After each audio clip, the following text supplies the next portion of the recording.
Oh, okay. Automatopoeia, welcome in. Thank you for telling me that the audio's not working. Thank you so much. Okay.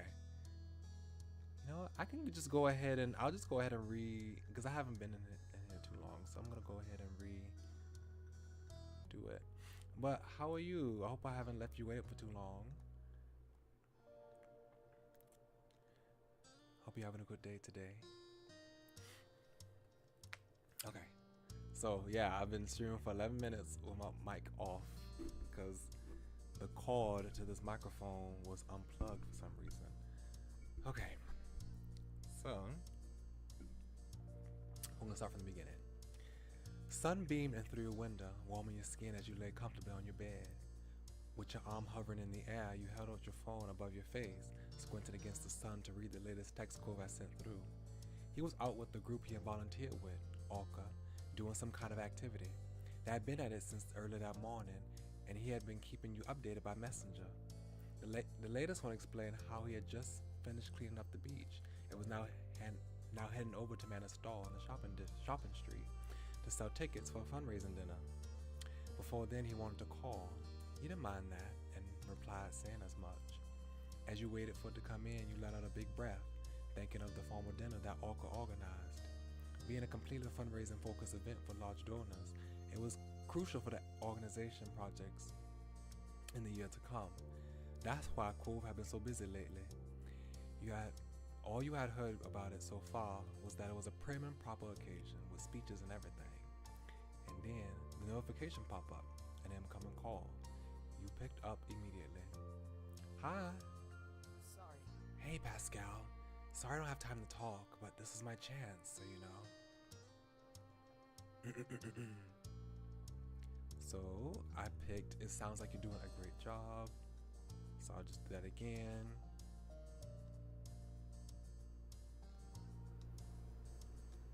And for a really good cause. It's nothing really. I enjoy the work. It feels good to help out. Do you want to come by to see me?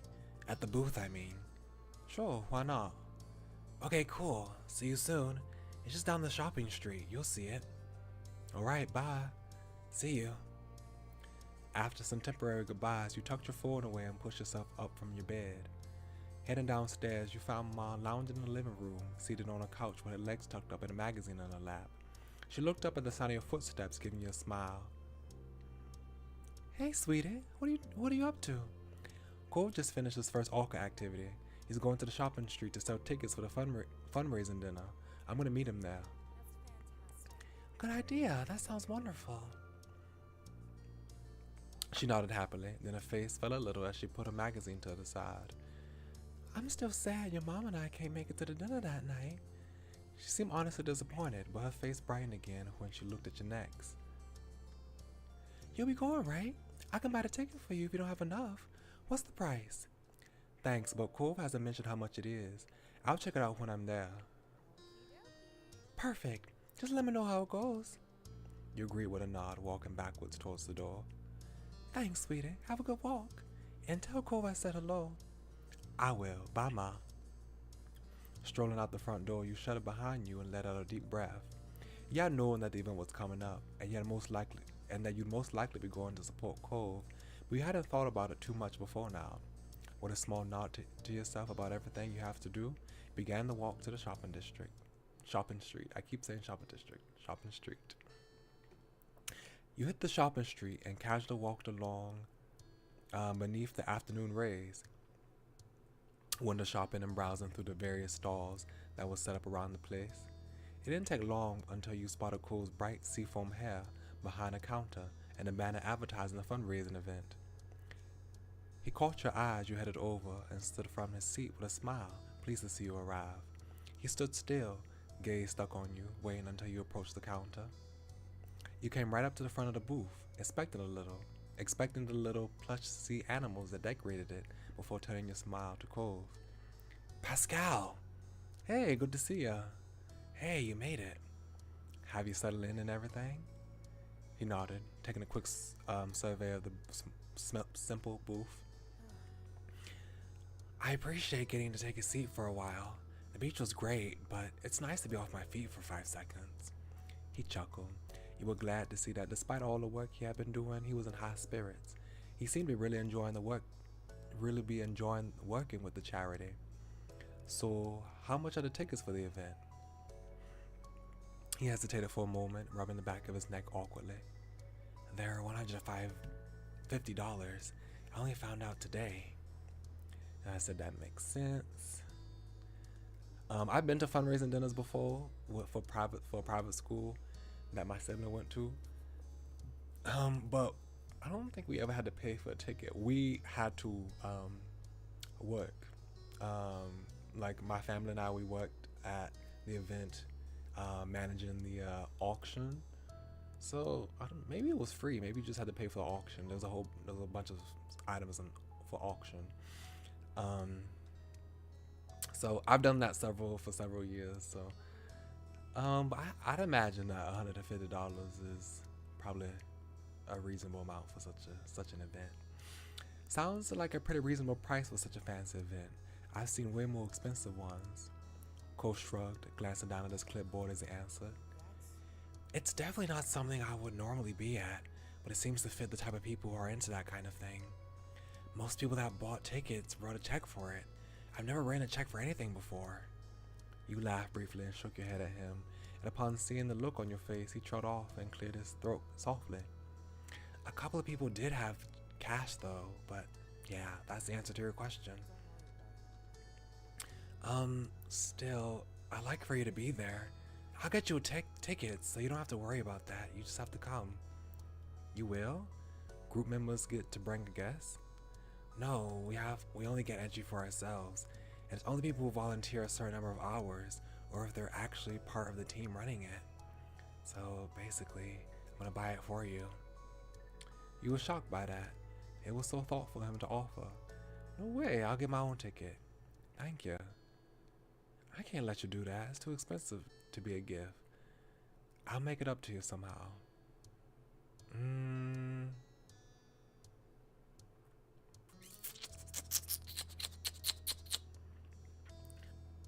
I mean, just before our mama did offer to buy a ticket, so I could just go back to her and say, hey, it's $150, will you pay for my ticket? I don't know, I kind of feel bad asking for Cole to pay for me.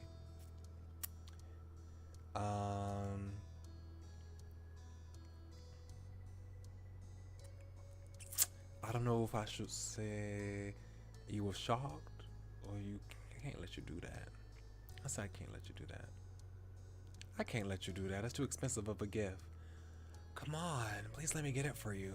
You're still supposed to be my guest. I want to do it anyway. This is a chance to do it. Alright, if you show. I'd still rather buy my own. Can we at least split the cost?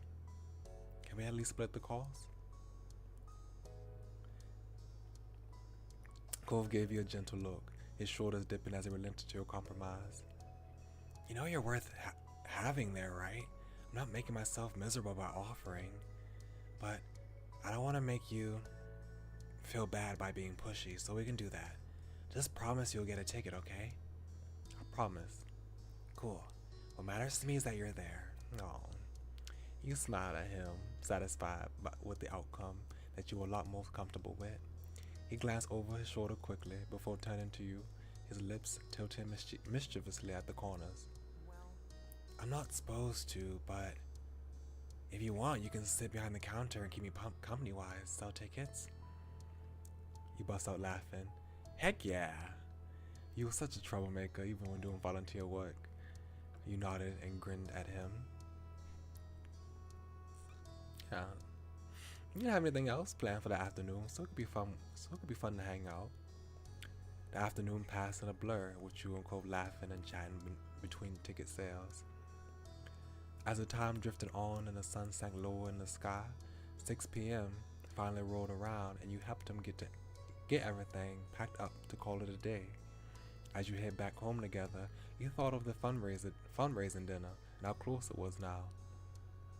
There was still plenty to do before the big night arrived. The days continued on a normal flow, and before long, the night of the Orca fundraising dinner was upon you. It was early evening, and you were in your room getting ready as the minutes ticked closer and closer towards the time you need to leave. You wanted some privacy, so you locked yourself away in your room. Liz was helping you pick out an outfit. Cole was on speakerphone. Liz was helping you get ready while Cole was on speakerphone. You can do all three. I mean, I'd probably just dress myself. It was kind of peaceful not having anyone else around to rush you. You knew you had to get going before it was too late, but at least this way you could hear yourself think. The event had strict guidelines that you wouldn't be let in unless you were dressed to code. That meant having to find a truly professional outfit, but the one you also happy with. You were happy to have the chance to dress fancy. I am. There were a couple of outfits that didn't get nearly as much use as you would have liked, and now was the time to show them off. You smiled as you picked your way through the items, your excitement grinning bright. Taking a deep breath to refocus yourself, you looked over the options one last time. It was time to decide on an outfit, and quick. You chose a dress. You chose a button-down shirt and pants. You chose a blouse and pants. You chose a button-down shirt and skirt. You chose a blouse and skirt. This is probably what I would normally do. Button-down shirt and pants. Standing in front of your mirror, you quietly assessed your outfit. You thought about adding an accessory or two. You need a little something to finish it off. Rummaging through the rest of your wardrobe, you picked out what you needed to complete your outfit. A button vest, yes. It was a formal event after all, and you couldn't think of a better time to wear it.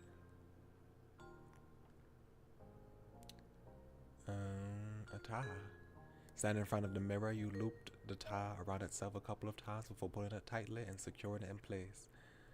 A belt. You slipped the belt around your waist and fastened the buckle, nodding at your reflection in approval. Wait, why am I doing a necklace? I already have a tie.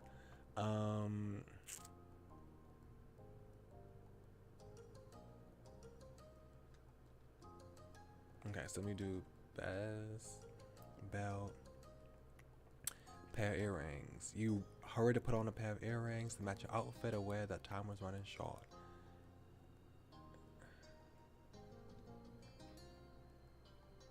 Okay, wait, I can't remember everything I did. Okay, vest, tie, belt, earring.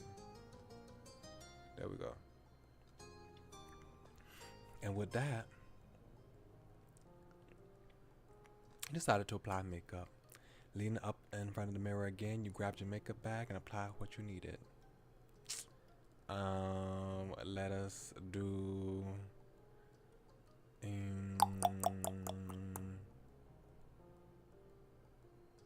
Okay, so let's do eyeshadow. Let's do blush. Let's do mascara. Let's do eyeliner. Let's do bronzer, and let's do. Oh wait, I'm not even reading them. I want to read them actually. Hold on. Okay. So makeup. So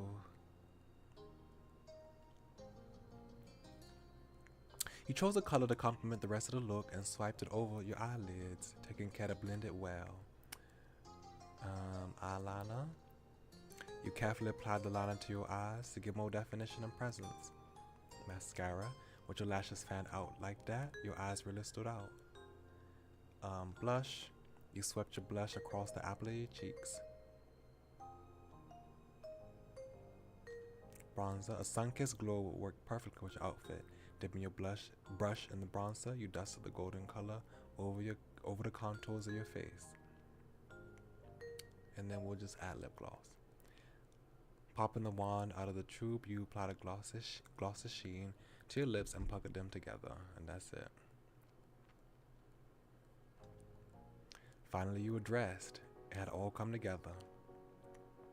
You sent through a text saying that Cove sent through a text saying he was heading to the car and would see you in a bit.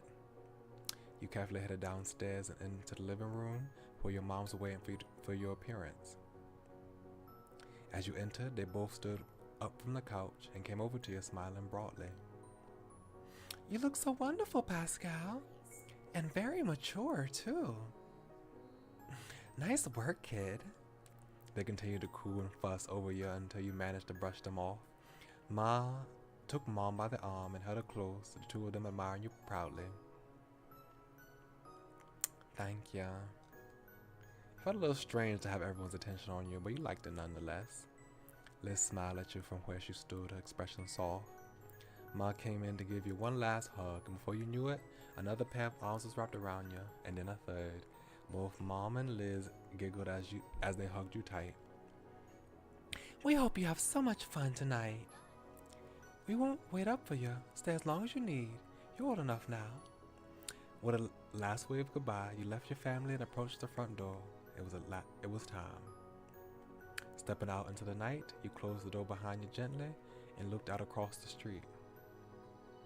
Cole was standing there in the street.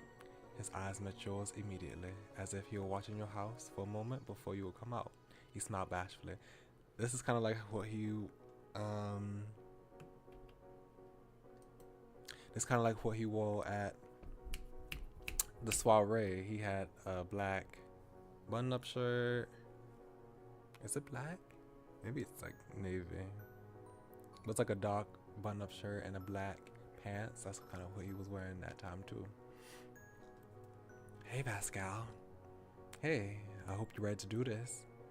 You took the chance to check over his outfit as he walked across the way to meet you. It was formal for sure, though didn't feel overly posh. It made sense for him, and it was honestly a sight for sore eyes. He was always beautiful to you. He looked over you as well, a subtle blush creeping over his face as he quickly cleared his throat and averted his gaze. You seemed to be struggling to find something to say, rubbing at the exposed part of his arm awkwardly. Thank you for coming with me, and for dressing really nicely for this. Your outfit, it's good. Better than good, really. Great, I guess. Something else? Oh my gosh. So yeah. Oh my gosh. Thank you. You felt shy over it. Your look is very nice too. You're so hot right now, you said flirtatiously. You shrugged. Your look is very nice as well. You glanced over him from head to toe, knowing that his shirt, his pants, and shoes were all shiny and new. Very nice indeed. He ducked his head a little to hide his expression, but you didn't need to see it to know he was pleased that you said so. Thanks. Then he shook his head, glanced back towards the garage, and throwing a thumb over his shoulder, he spoke. We should probably get going. Don't want to be late to such a grown-up event, right? Yeah, let's go. You headed over to Cole's car together, hopping in and strapping on your seatbelts. You were on your way. The event was being held at a place that you've never been to before. You brought up the location on your phone to help Cole navigate there. It took some time to find the right address, and once you were met with the task of finding a parking spot, and once there, you were met with the task of finding a parking spot. Though you were on time, it seemed like everyone else had already showed up and claimed spaces. Eventually, you found a suitable place.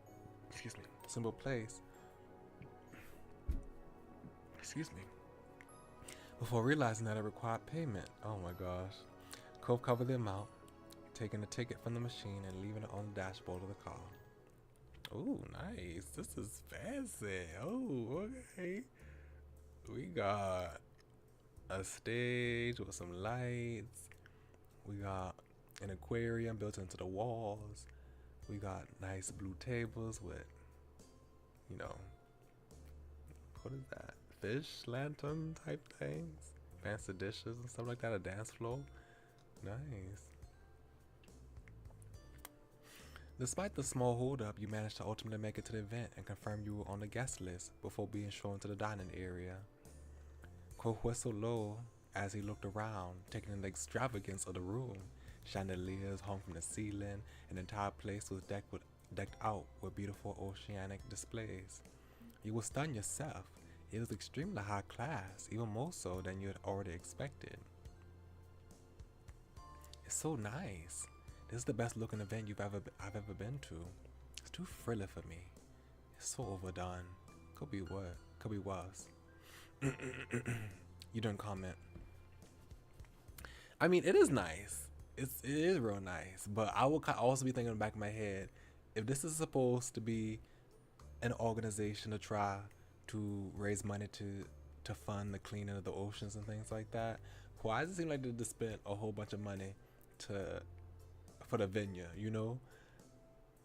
I mean, I guess they can recoup that with the profits, but it's like I always feel weird like when these organizations or charities they go and spend so much money for the fundraiser that it seems like they should just be able to use the money for the you know, charity work.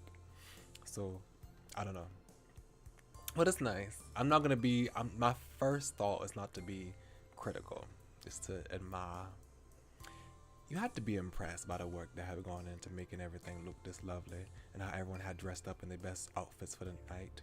Seeing Cole smile as he took in the sights made you think how he must be feeling the same way. The sound of Cole's name being called out echoed over the din of the room. When you looked around, there were a couple of unfamiliar people coming your way. They headed over to greet Cole, giving you both a welcoming smile and a hello.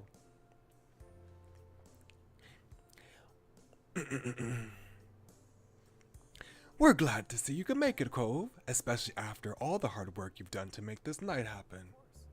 Definitely, I wasn't gonna miss it. You must be Pascal. Cove has mentioned you often, so it's nice to finally meet you. Yep, that's me. When you looked at Cove for confirmation, you saw he was running toe along the ground, his face flushed red.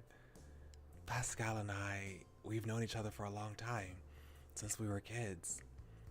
That's wonderful. There's nothing like old friends. Yeah.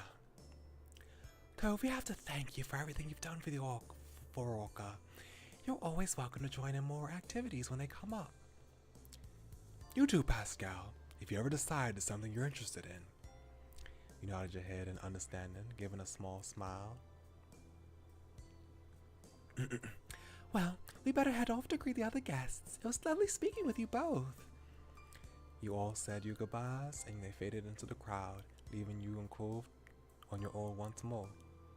Cove shrugged then, eyes darting around the place with an awkward look.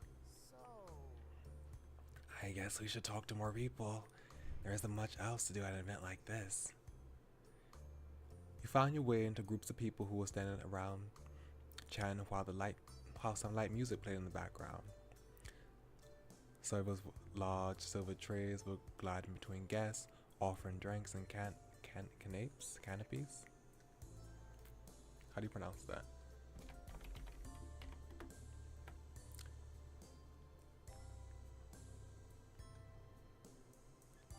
Canapé? In English though, how do you pronounce it in English? Canapé. Apparently it's French.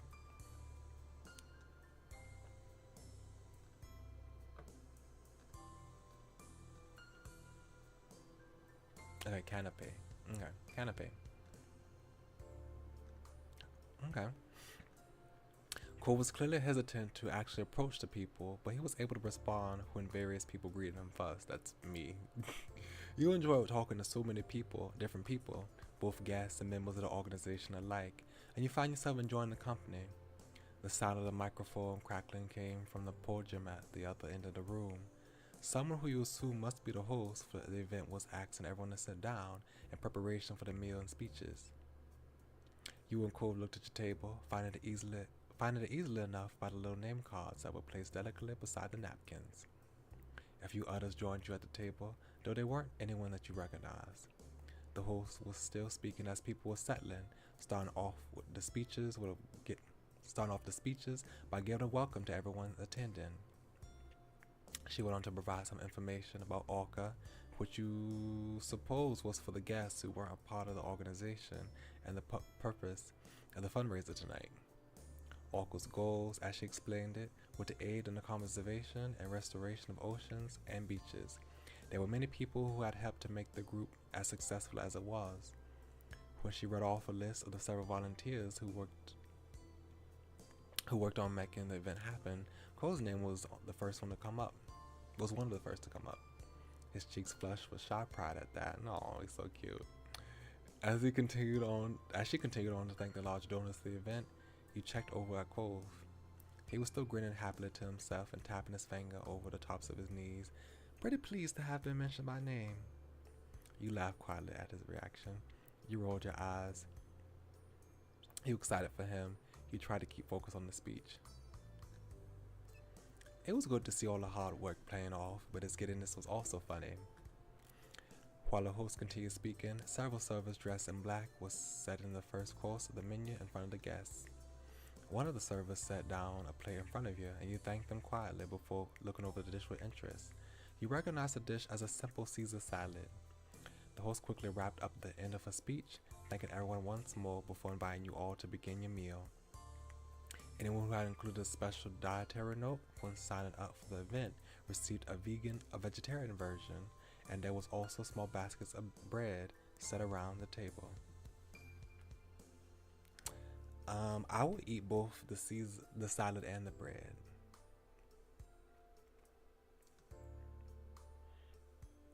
Cole wolfed down his salad before munching to a breadstick, quickly devouring that as well. I hope the next part comes out soon and it's bigger. Me. That's me. You could hear him mumbling to himself as he reached over for another piece of bread. He glanced around the table, and you followed his line of sight with curiosity, knowing that everyone else was still eating the salad. Stopping his hand mid-air, he quickly pulled back and rested atop his lap without taking another breadstick after all. It was clear that he was starting to feel unsure of himself. It looked a little out of place here. He folded his arms and turned away from them to you. Hey, did you like the salad? It was really good. It was too small. It was alright. It was pretty bad. He simply shrugged. That's alright, I guess. I've had better. I mean, that's how I usually feel at these places. These events usually don't have the best food. It's usually okay. You know, it's just okay. His gaze remained purposely tunneled on you, as if he was trying not to even think about what the rest of the table might be doing. He gave Cove a pat on the hand. I thought that said head. I was like, we can pat him on the head. That would be so funny. You made silly faces at the other guests while they weren't looking. You picked up a breadstick and gave it to Cove. You discreetly flipped the other guests off. You sat there quietly, feeling uncomfortable yourself. I mean, this would be me, too. Cove gave a bent smile and rolled his eyes at the others. It was a little funny. At least the two of you were both fish out of water here. It wasn't much longer until the main course was arriving, and the various chicken, steak, and veggie dishes were being served throughout the room. An array of scents wafted through the room, making your mouth water. You had chosen the chicken, you had chosen the steak, you went with the vegan meal, you went with the vegetarian meal. I want some chicken. It was a plate of perfectly roasted chicken and vegetables that was set in front of you with a delectable pale gravy. Cove had gone for the steak, and once he started to dig in, he was completely absorbed by the meal. If you're gonna choke if you keep handling your food like that. You kicked him under the table teasingly. You flicked something at him while he was off guard. You focused on your own food.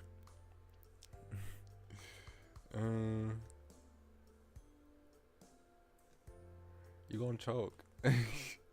He retorted without even looking up from the dish. Most people here can do CPR, so it'll be fine. You shook your head in amusement as he continued fervently eating at the same pace. Dinner eventually ended, and the last of all was dessert. A lemon sorbet had been partially dyed blue. The mix of white with bold streaks of blue made the little scoop look like a ball of roaring ocean waves. The effect was very pretty, but the serving size was small. Perhaps it was the price to pay for artistry. You turned to Cole to find him pouting a little at the size of it. Digging into the dessert, it took only a few bites to polish it off. Again, the other people around the table had barely even begun eating.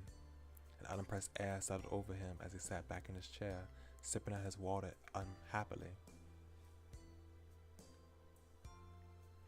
You should appreciate what you got. You laughed as moping. Such a big baby. We can get more dessert later. You cleared your throat.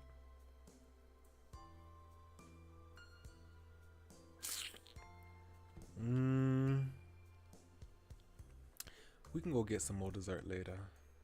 You gave him an encouraging smile. He looked up at you sheepishly, embarrassed to have been caught sulking over such a thing. He fumbled for a defense. It was just really good, that's all. Now it's gone, but I'm okay. With a slight grin, he shrugged to show that he was really fine. Would you like a bite of mine? Do you want my dessert? Alright, Cove. I ain't gonna share my dessert. I want my dessert. So, okay. You spooned a mouthful of sorbet into your mouth, enjoying the bright, citrusy taste on your tongue. It was really delicious.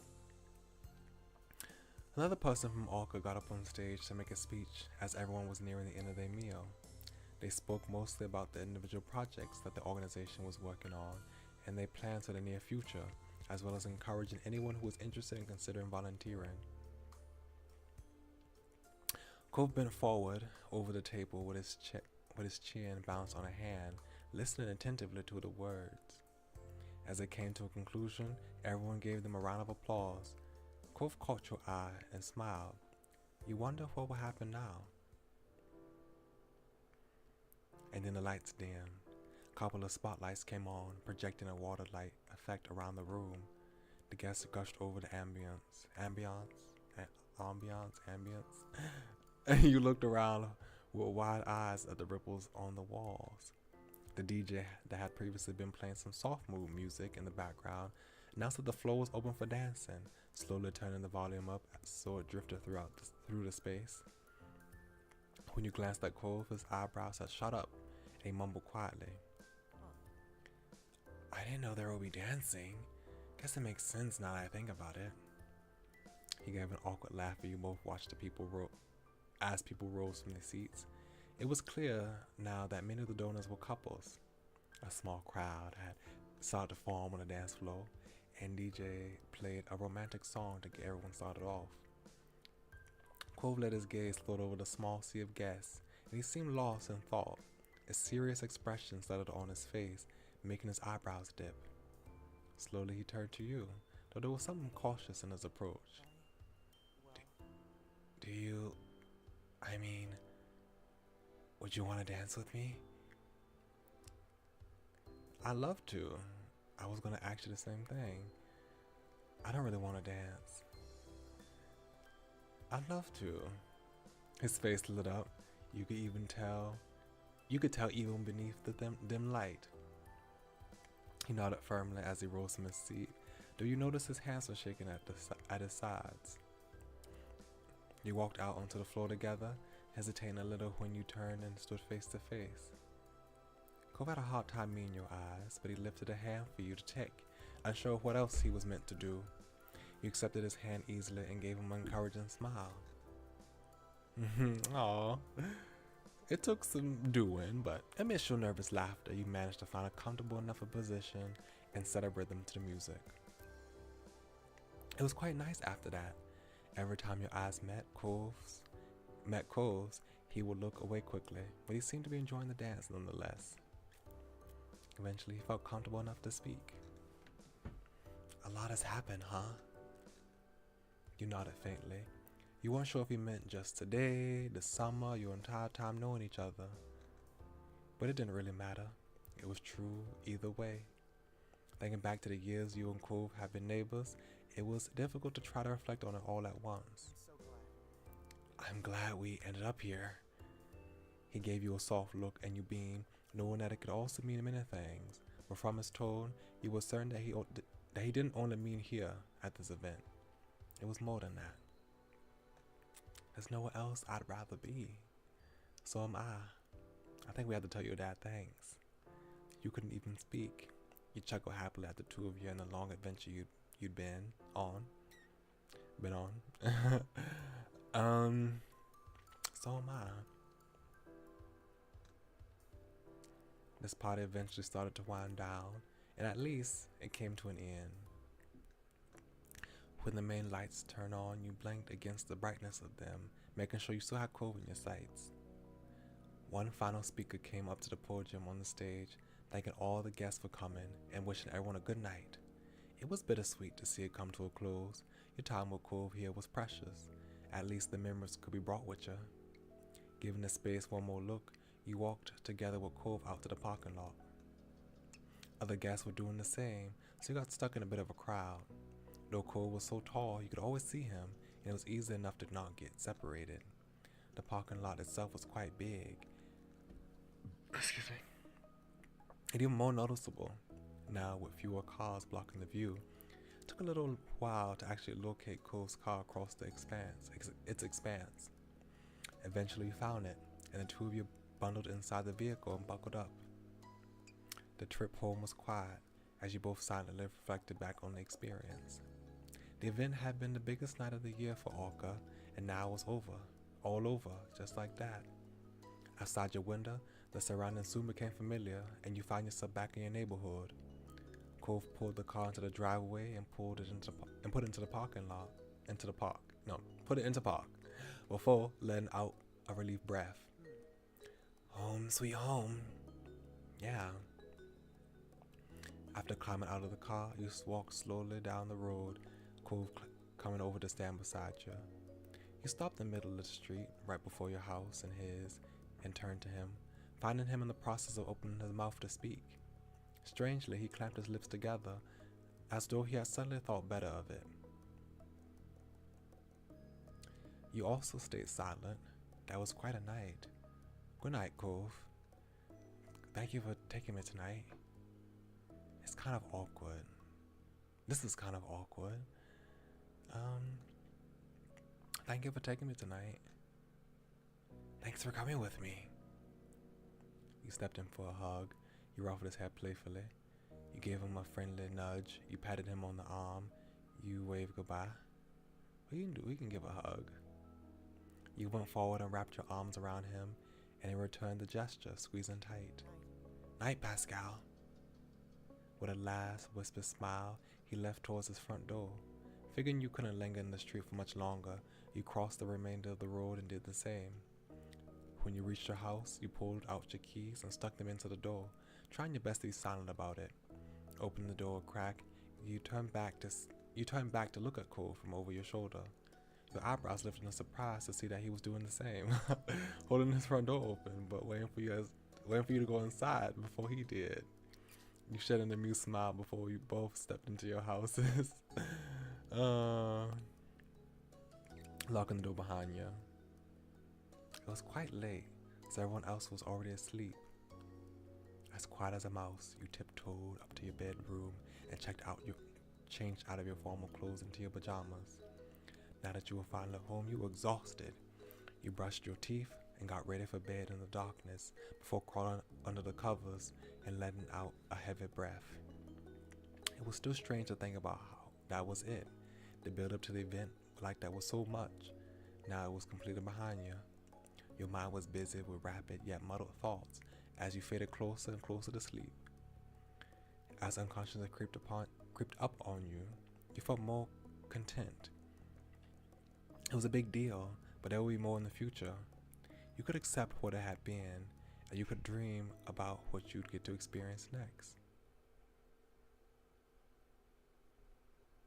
And then you were taken away from dreams right back into reality by a sound. Let me guess, is there a knock on my window, outside my window, like there always is? The Cove always seems to come at night after we separate, knock on the window, go look out the window, and there he is, waiting for me to open the window to let him in.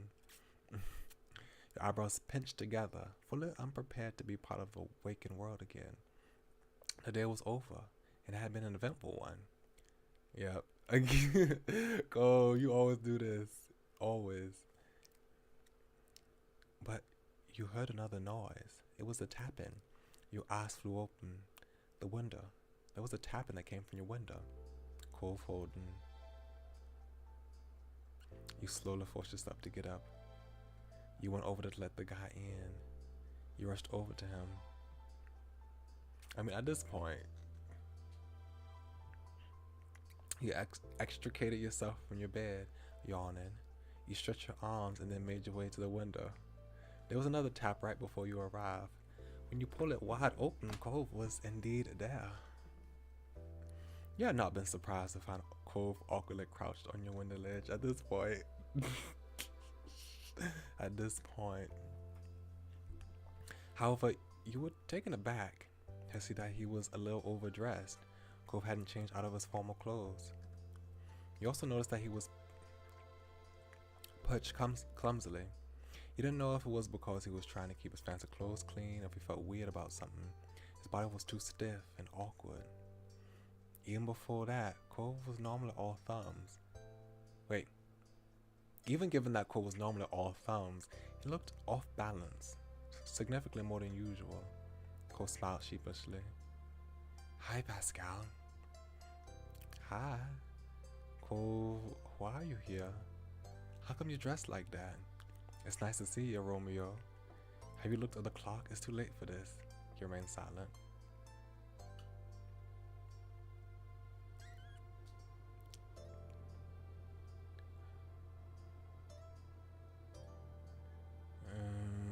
I'm torn between these two.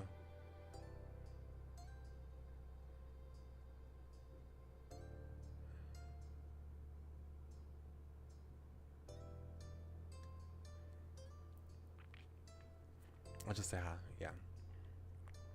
You moved aside to let him climb inside. He cautiously stepped down by stretching his legs over. Strangely, he didn't use his hands for support. It was clear to you now he was holding something. When he was safely on his feet, he briefly checked out his clothes, twisting around to see the back of his pants. He caught you looking and shrugged. I did go home after the event, but I knew I wasn't going to be able to settle down, so I just walked back out. I needed fresh air and time away from everything. He paused for a moment, and then raised his clasped hands together. And then raised his clasped together hands where you could see them. But then something happened, and, well, so I have something I want to show you. Huh? Okay, I'm curious now. Cole grinned like a child and gently unfurled his fingers, not being able to keep you in suspense for even a minute. Aww, a firefly. Oops, I didn't mean to do that. Aww, a firefly. Carefully sitting inside was a tiny yellow light. It blinked off and then on again. A firefly. Delicately, he moved his hand closer so you can see the creature better. They're back. Aww. This is a cute CG. And the lighting is nice. Lighting is so pretty. He closed his eyes, his smile now faintly illuminated by the insect companion. Honestly, I didn't think I'd get to see them. I'd see them this year. I don't know why. It's just they were kind of late, and I've been worrying about a lot of stuff lately.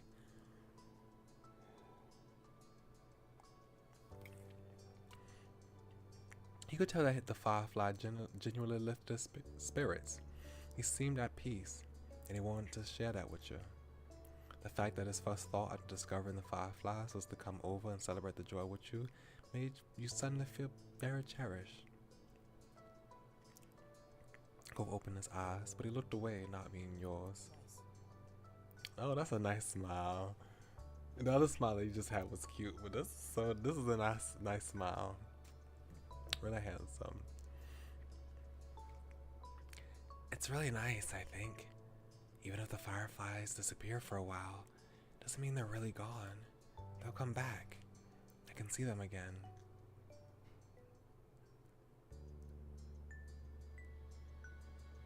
You smiled. Technically, fireflies aren't even gone. They're just eggs and larvae. You waited for him to continue. Is that true? I didn't even know that.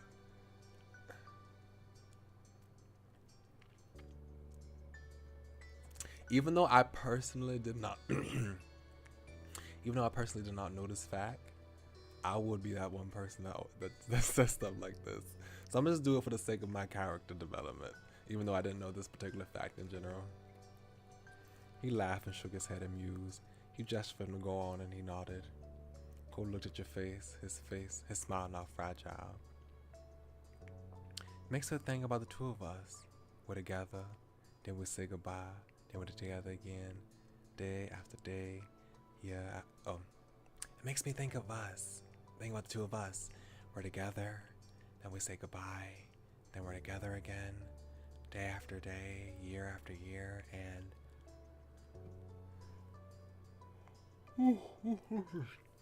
even if our time apart gets longer, that doesn't make it forever. Pascal, I'll always be there whenever you want to see me. Oh, you wanted to be with him. There was nothing else you wanted then, and he needed to know. What does this mean? Did we confess? Is that a confession? Do I want to confess right now? Wait, let me read this. I want to see if this is a confession. Okay, yeah, it's a confession. I don't want to confess.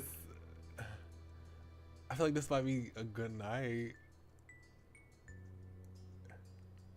It's kind of romantic. But I kind of want him to confess to me. I want him to confess to me. I don't want to be the one to confess. Because I'm not the type of person to do that. But it's cute. If it doesn't happen right now, then that's fine. But I feel like I wouldn't do that. I would probably wait for someone else to say that to me. So I'll just say his name. Also, Gabriella, welcome in. How are you today? We just had so basically what happened so far, we've just done one event. This event's still going on.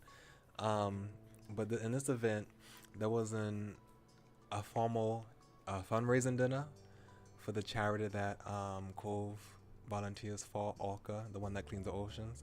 So together we went on a date basically to the formal dinner, and we met the people that, it was real nice. The venue was nice. We met the people that run the thing. We had a nice, as two introverts, like we had the best night two introverts could possibly have at a formal dinner. So it wasn't, too spectacular, but we had a dance together on the dance floor. And now we came back. He dropped us back off. Now we in our room, and now he came back with a firefly. So, but I'm doing good. Yeah, I'm happy now since spring break is next week. It was this coming week, so I'm happy about that. I'm so ready to have a break from school again. So, yeah, I decided to bring the firefly. Cove. Oh, Cove. I'll always be there for you too. Come on, Cove. You be sappy. Thank you. You the best. You're a crazy person. You couldn't say a word. Yeah. I'll always be there for you too. You beamed at him. You hugged him. You ruffled your hair. You teared up. You stood there shocked still. You stood shocked still. Stunned. You've already given him a hug when we parted ways.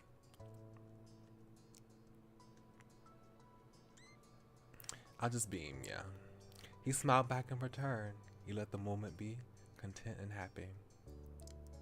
Quoth chuckled, suddenly shy. Then he put an arm around your neck and relaxed into a half hug. The firefly suddenly flew off, blinking more and then twice as it looked for another perch. It went dark, and you saw it reappear outside your still open window. Cove didn't seem to mind.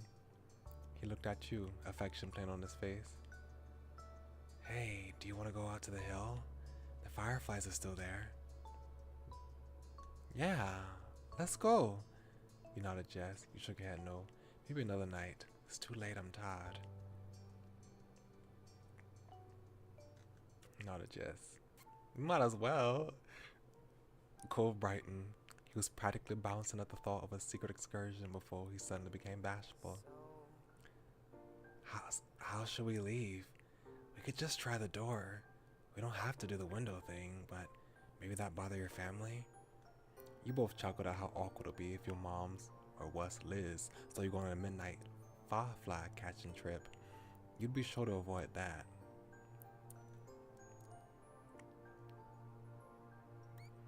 But you want to use the front door.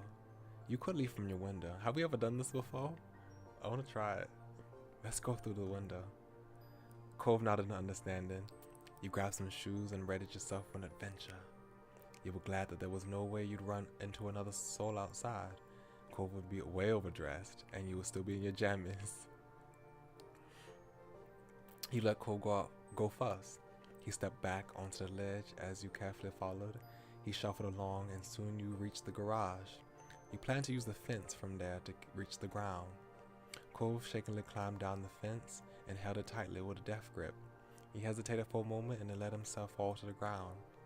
He leaned against the fence and projected hushed words up to you where you were waiting. Do you want help? Yes. I'd be scared to go out my window by myself. You got to the edge and let Cole spot your descent. He grabbed you about halfway and brought you to rest firmly on the ground. Cole gave you an encouraging smile, but neither of you risked speaking yet. You briskly snuck behind the house and up the old white Papa Hill. And Cole was right. The entire hill was lit up, insects twinkling here and there with their pale yellow light. Cove let out a contented sigh, finally able to relax and fall. He strode further up the hill to better enjoy the view. You walked along as well, letting yourself be surrounded by the twinkling display. Then, without warning, Cove plopped onto his back. He paid no mind to smacking his formal attire on the grass. He put an arm under his head and stretched the rest of his limbs out. He was clearly getting quite comfortable in the dirt there. You kept standing. You sat down. You lay down on the grass. I'll sit. You just looked down and found a soft-looking spot to sit at. He brushed some of the longer grass aside and settled in.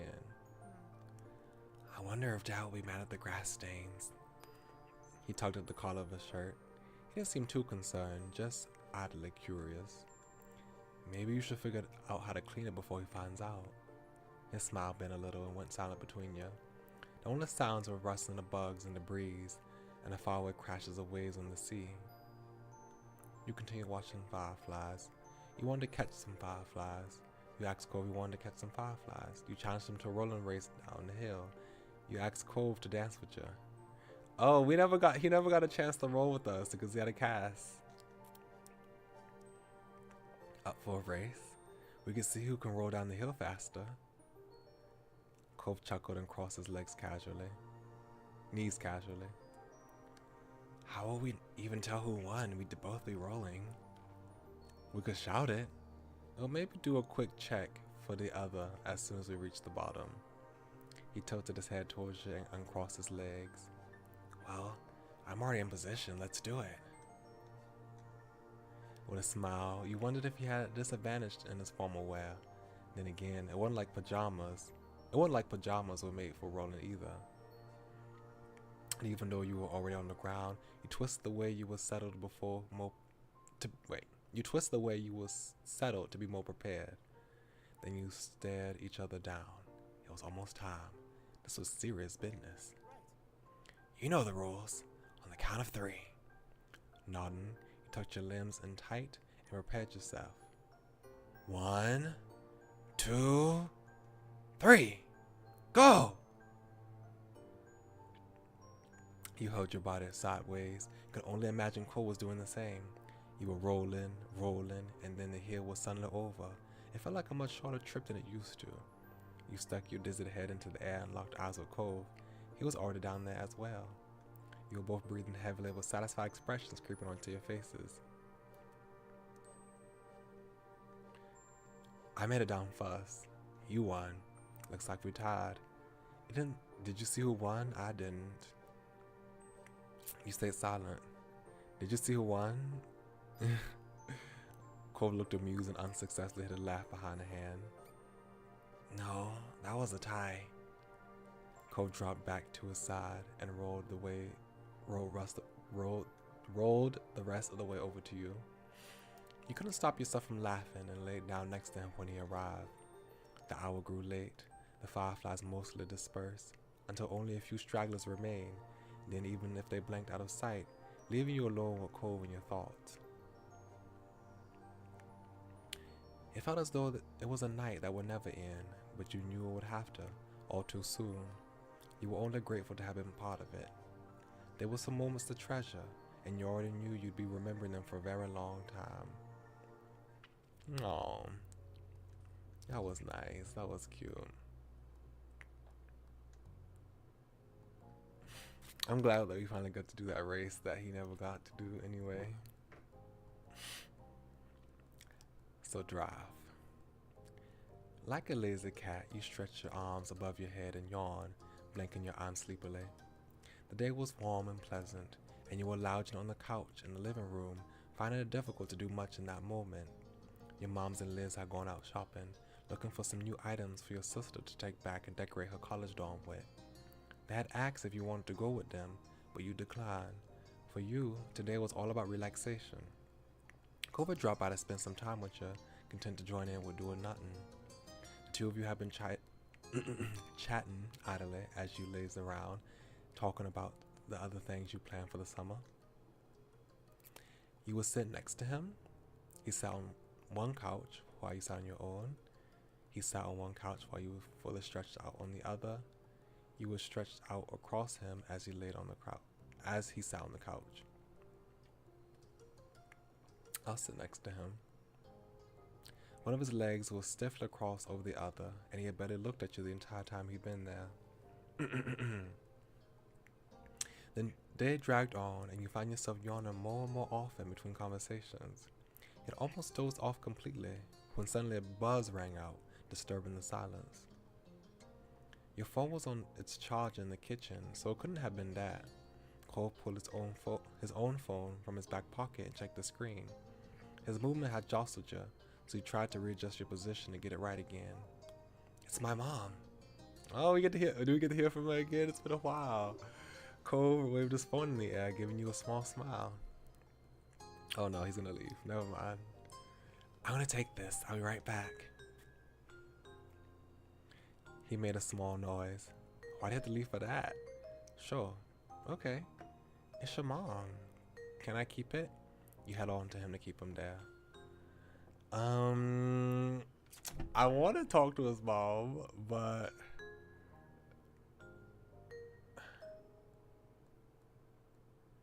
you know, I feel like that I do want to talk to his mom, but I feel like that I wouldn't. If he's gonna leave to talk to his mom, I want to try to make him stay and, you know, make his conversation public. Like a phone call is supposed to be private. So you gave him a light nod on the head.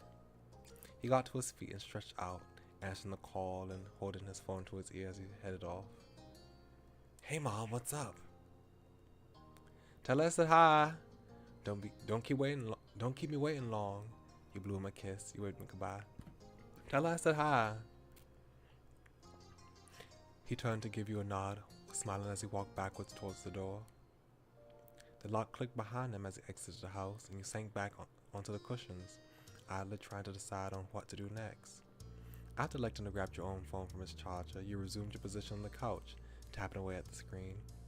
Your mind drifted away from thoughts of Cove and his phone call with all the many ways your device could distract you. It was an effective way to kill time, and you had managed to do it various little things when the door opened again and Cove returned. Hey. I'm back. You watched as Cove strolled over to where you were still sitting. Is everything okay? Everything's fine, just... He sighed dramatically and he let his forehead fall against the couch back. I know I just came back from visiting my mom, but... Well, the last time I flew there, every time I just fly there and back, and so... There's still a lot of stuff I left over there, because I can't take it all with me on the plane.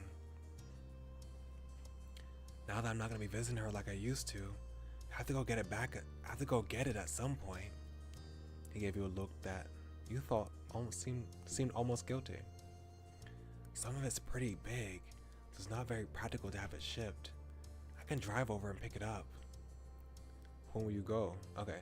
I was like, huh. She lives in Nevada, which is only one state next door from California.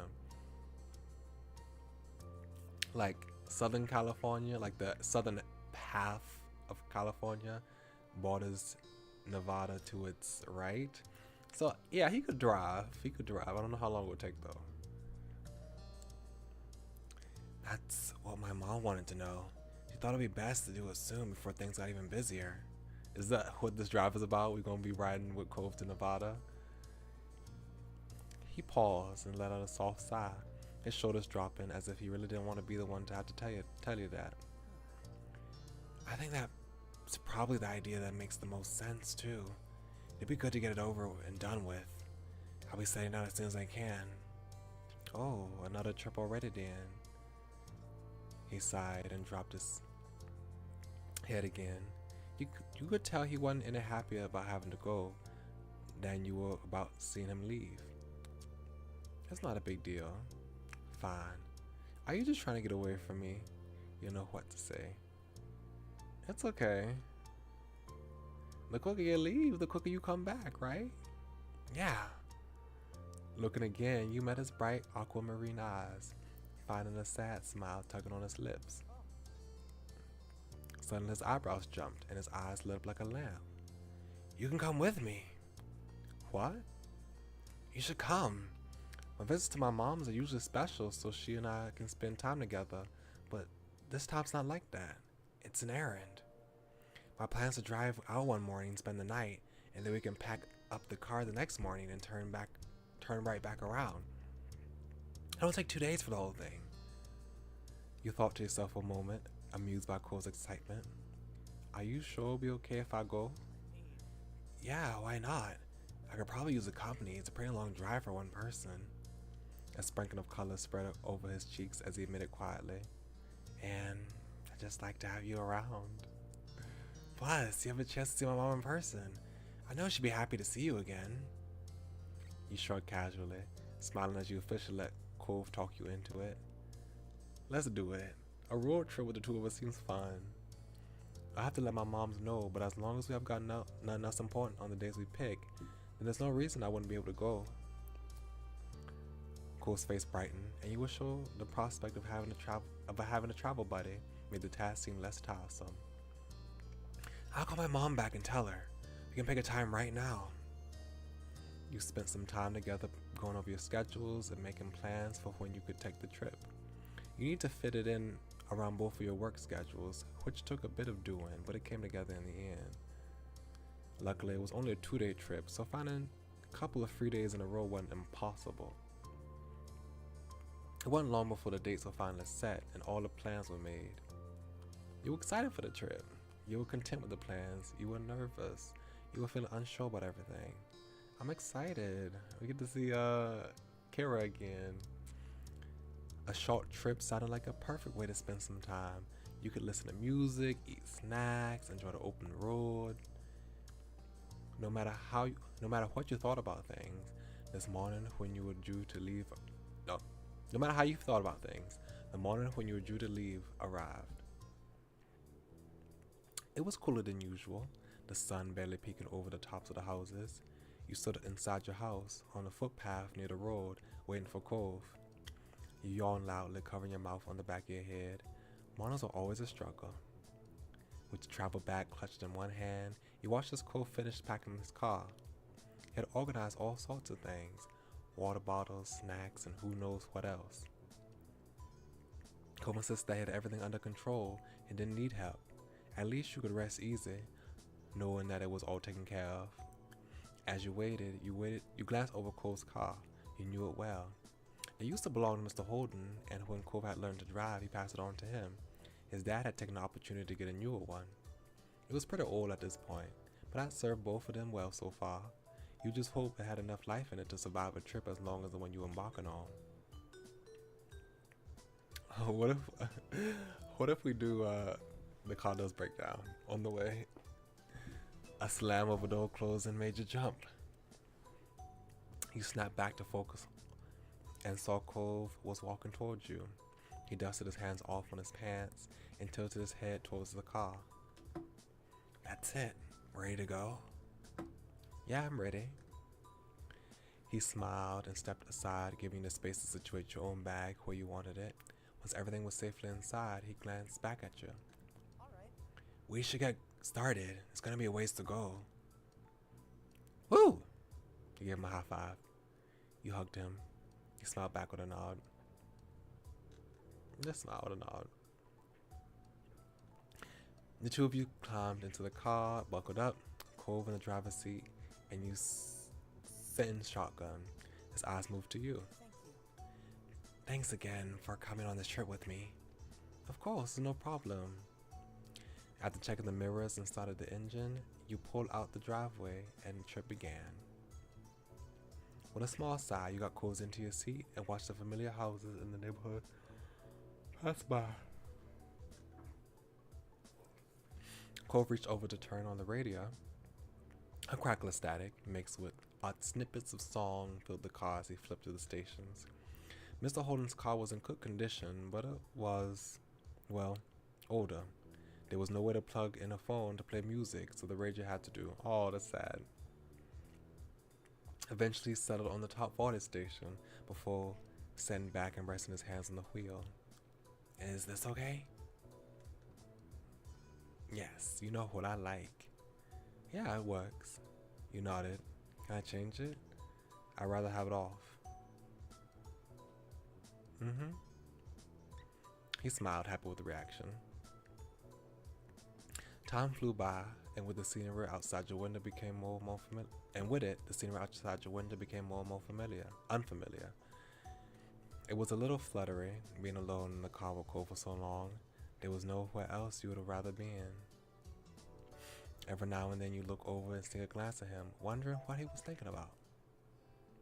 Eventually Cole broke the silence, clearing his throat softly before he spoke. It's been too long since you and I have spent time with my mom. I know she still comes to the neighborhood sometimes, but it's not even once a year. I'm always going to hers. I'm happy the two of us are doing this. Yeah, me too, and I can't wait to see what she looks like.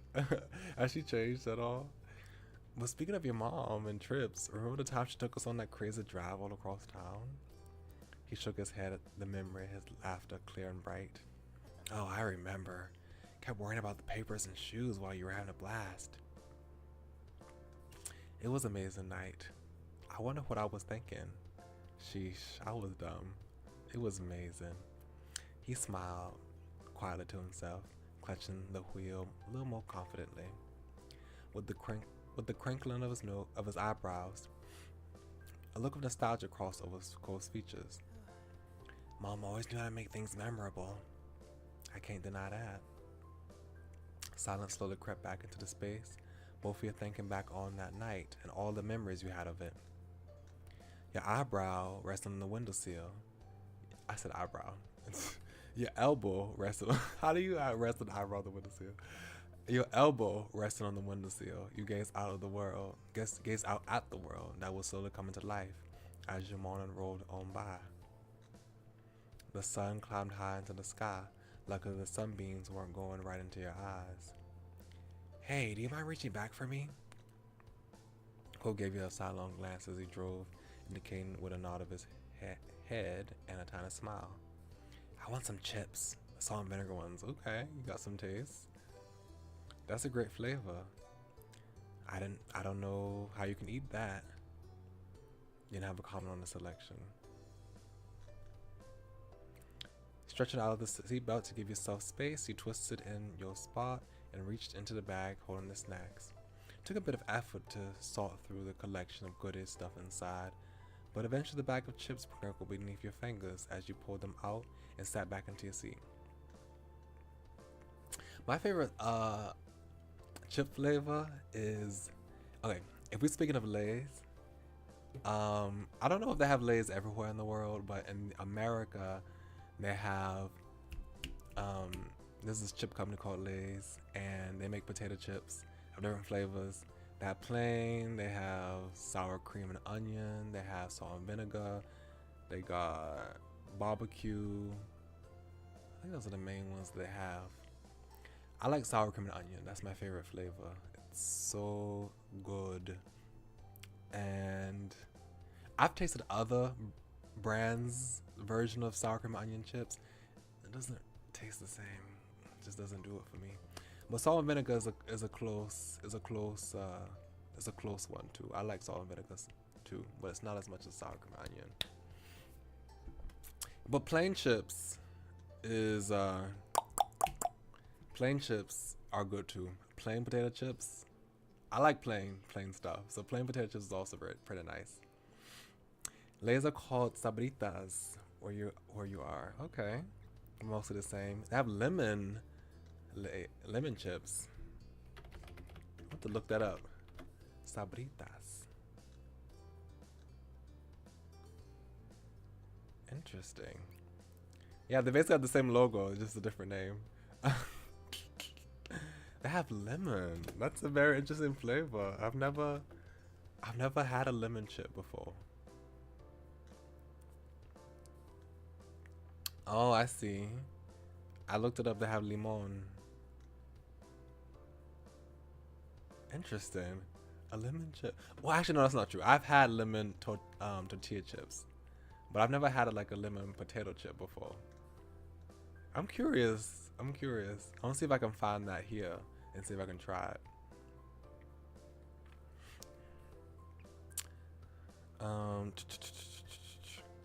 Here.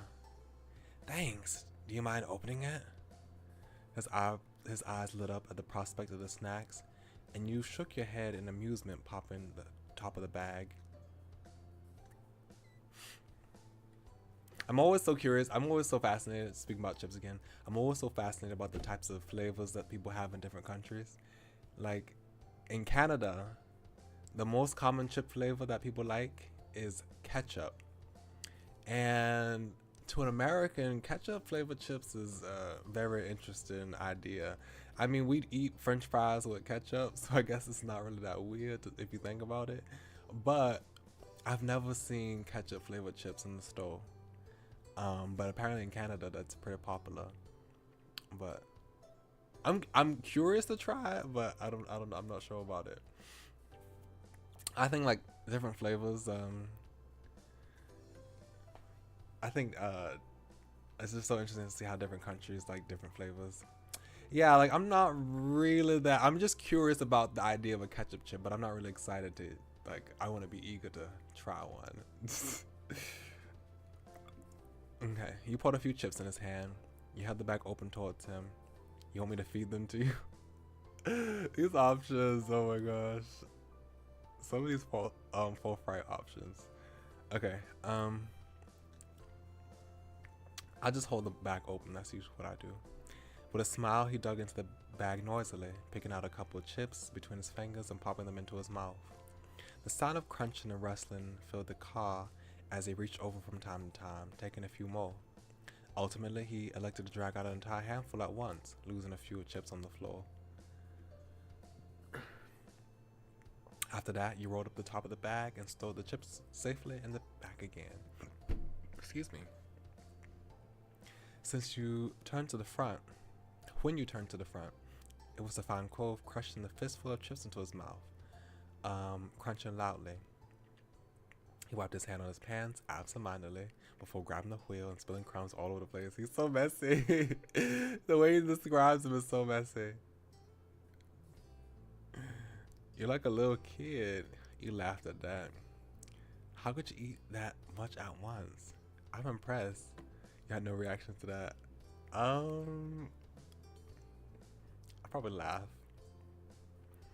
You couldn't stop the amused sound that escaped you, and when Cole raised the question of eyebrow, you simply shook your head.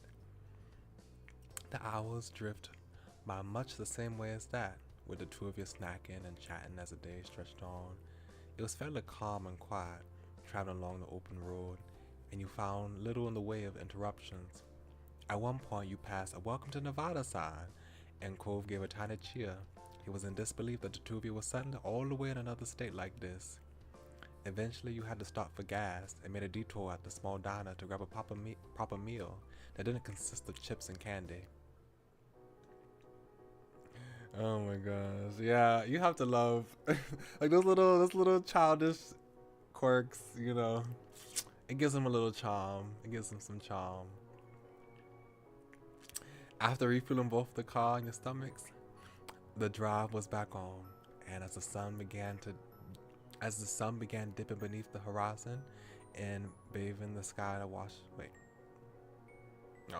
After refueling both the car and your stomachs, the drive was back on, just as the sun began dipping beneath the horizon and bathing the sky in a wash of orange light.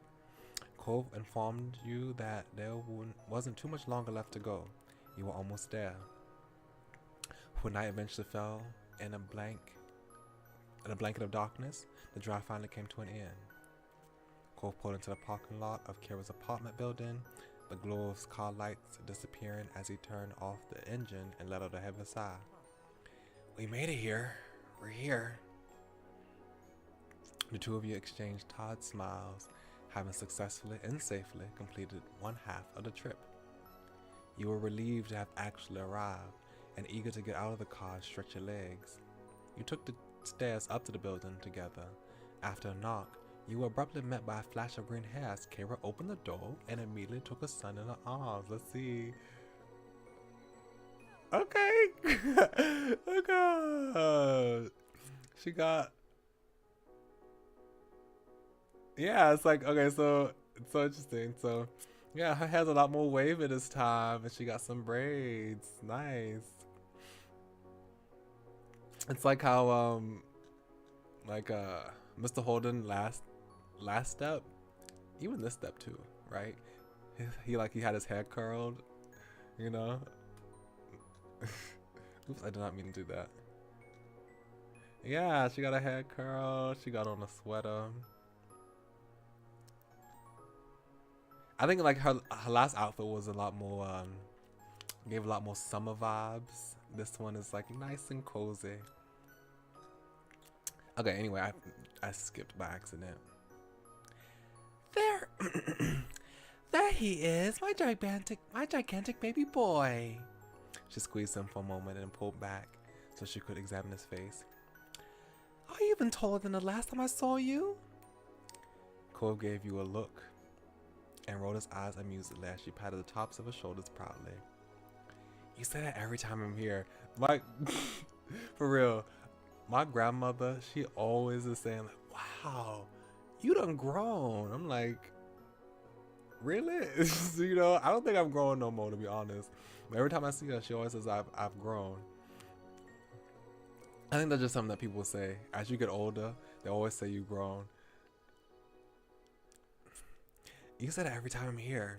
It doesn't even make sense right now. My last visit wasn't that long ago. For real though, for real. Yeah. Kira simply laughed before letting him fully go and ushering the two of you into her apartment. Then she turned to you, a wide smile upon her lips. Pascal, it's so nice of you to come along with. As a bonus, you've both arrived in one piece. Yeah, it's good to see you too. It's been a long time.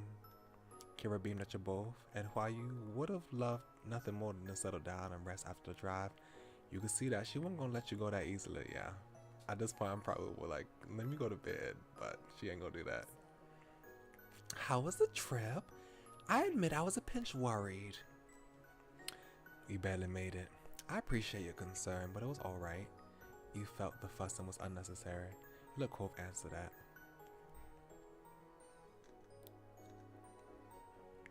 I let Cove answer since he was the one driving. It was fine, no problem for us.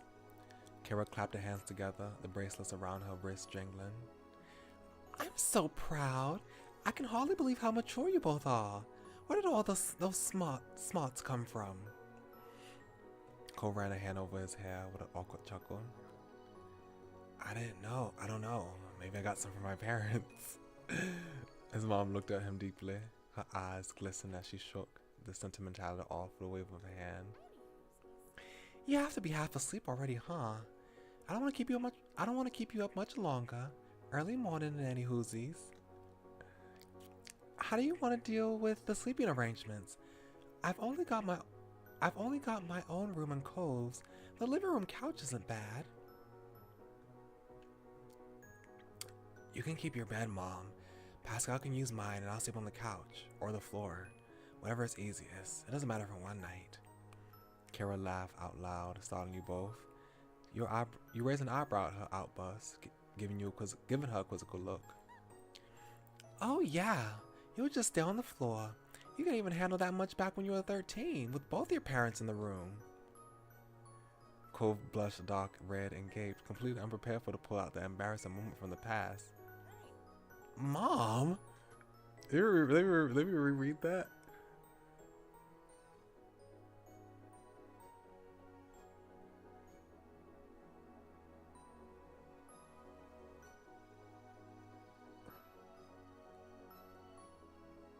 Is she referencing the what was it called? The road trip? The road trip. It was with I think Cove and his father slept on the floor of the van while she was on the couch. Yeah, I think that's what she's talking about, right? And he might have not been too particularly happy about that arrangement. You blush. You laughed it off. Oh no! Is she talking? Wait. Oh wait. Is she also trying to reference the fact that he ended up not sleeping on the floor like he said he would. He ended up going up into my loft to sleep with me that night, and she caught him. I think that's what she's. Okay, that's like, what's the embarrassing moment about it? Okay, that's probably what she's talking about. The fact that he didn't end up staying on the floor like he said he would. He ended up hopping up onto my loft when I invited him. You blushed. You laughed it off. He's had a long day. It's cruel to tease the poor boy so late, even if it's true. Yep, she's right. That's totally what you do. You were annoyed. She knows he's sensitive. It was uncalled for. You put a hand on Cole's arm in a show of support. I would just probably blush. Wasn't necessary to talk about this. I'll take the floor. I'll sleep on the couch in the living room. Thank you for leaving me letting me have the bed. I mean, I can sleep on the couch. Cole shook his head, dismissing the idea immediately. You're the guest. Alright, I'll have the bed. But I don't want to take your bed, though. Well, I still want to take it from you, and I said it first. Oh my gosh. The two of you narrowed your eyes at each other stubbornly. Kara took that as a cue to step in. My house, my rules.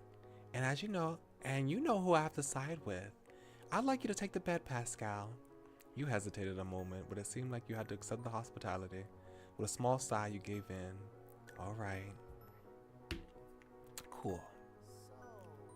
Would you be okay with me sleeping on the floor in the room? I'd rather be there than be out in the open in the living room, even if there's a couch.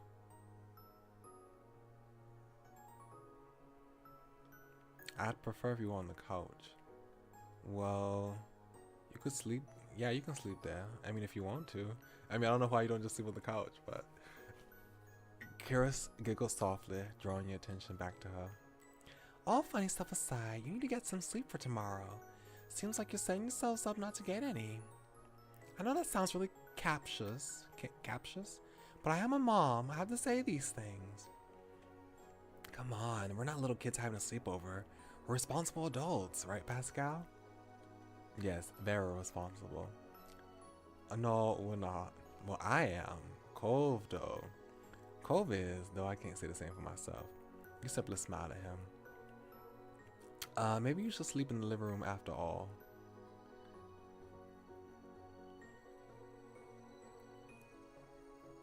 Should I be sarcastic and say very responsible? She gave you the two of a suspicious look, and you stood up straighter, trying to prove your point. I'll leave it at that then, for now. Just remember that all the walls are thin in this apartment. If you can't settle down and sleep, I might have to separate you. We'll be good. Perfect.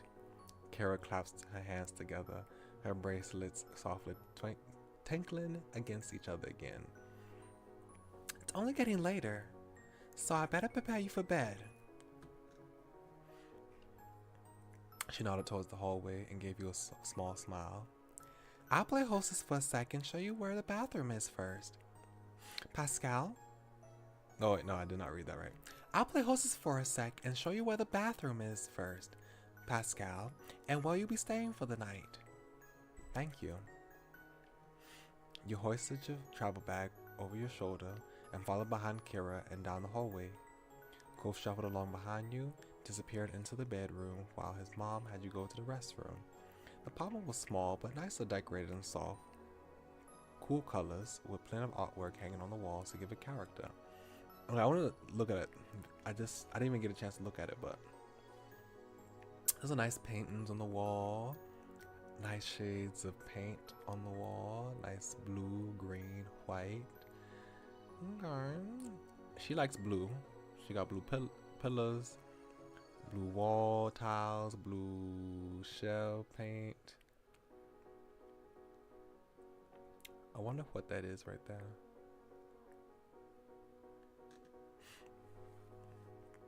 It was stylish. Exactly what you'd have expected for someone like Kira. Ooh. After being shown the bathroom and wishing Kira good night, you headed into the room and found Cove already there. Oops. So this is Cove's room. I think. Yeah, this is Cove's room. He had changed into a sleepwear for the night as well and set aside his glasses already. Looking around, you found the bedroom to look much the same as the rest of the apartment, but with small ocean elements you were sure Cove must have enjoyed when he stayed here. All in all, the room was pretty and clean, though it almost looked more like a hotel guest room than a bedroom. Cove only spent a few weeks out of the year there, so it made sense that it wasn't especially lived in. Oh, this pajamas! Look at this. Is that like a... I don't know what type of bird that would be. But those are pretty feathers. What do you think? It's pretty nice, huh? Mom always keeps it clean and everything, even when I'm not here. Also, he doesn't have his glasses on, so that's what he looks like without his glasses right now. It's a great room. It seriously looks like a hotel room. That's sweet of her. You nodded. Well, that's what we were just thinking. A really good hotel room. Cove huffed and turned away. He was being defensive over your teasing. When you went back to the room, you jumped in bed and under the covers just as Cove was shuffling into his sleeping bag on the floor. He waited until you settled in before you flipped off the lights, and a soft glow from outside peeked through the blinds, casting shadows over the floor. You closed your eyes, blocking everything out. Pascal. Night, Cove. Sleep well. The room grew quiet as the two of you wound down for tonight, and you find yourself listening to the sounds of the city outside the window. The noise out there was so different to what you were used to back home. Cars zooming past and people out having fun, instead of crashing waves and ocean winds cocooning your house in their embrace. This feels familiar, don't you think? We've been having sleepovers for years. Cole mumbled quietly and rustled in his bed and turned to face towards your location. It feels like I've had this view so many times, looking up over at you tucked in the bed. He trod off a little, and you assumed he was drifting off to sleep, too tired to continue the conversation. But then, as if a switch had been hit, he sprung up, startling you as he shot upright in his sleeping bag. Wait a minute! Why am I always on the floor? Because you keep offering yourself up to sleep on the floor. You raise your eyebrow at him through the dark. The times I slept over at your house, you got to stay in your bed. It was your bed after all. But when it was my family hosting things, Dad always made sure you got a bed there. The words sped up from him fast and faster, the pitch of his voice rising as the revelation spiraled. I mean, this time, I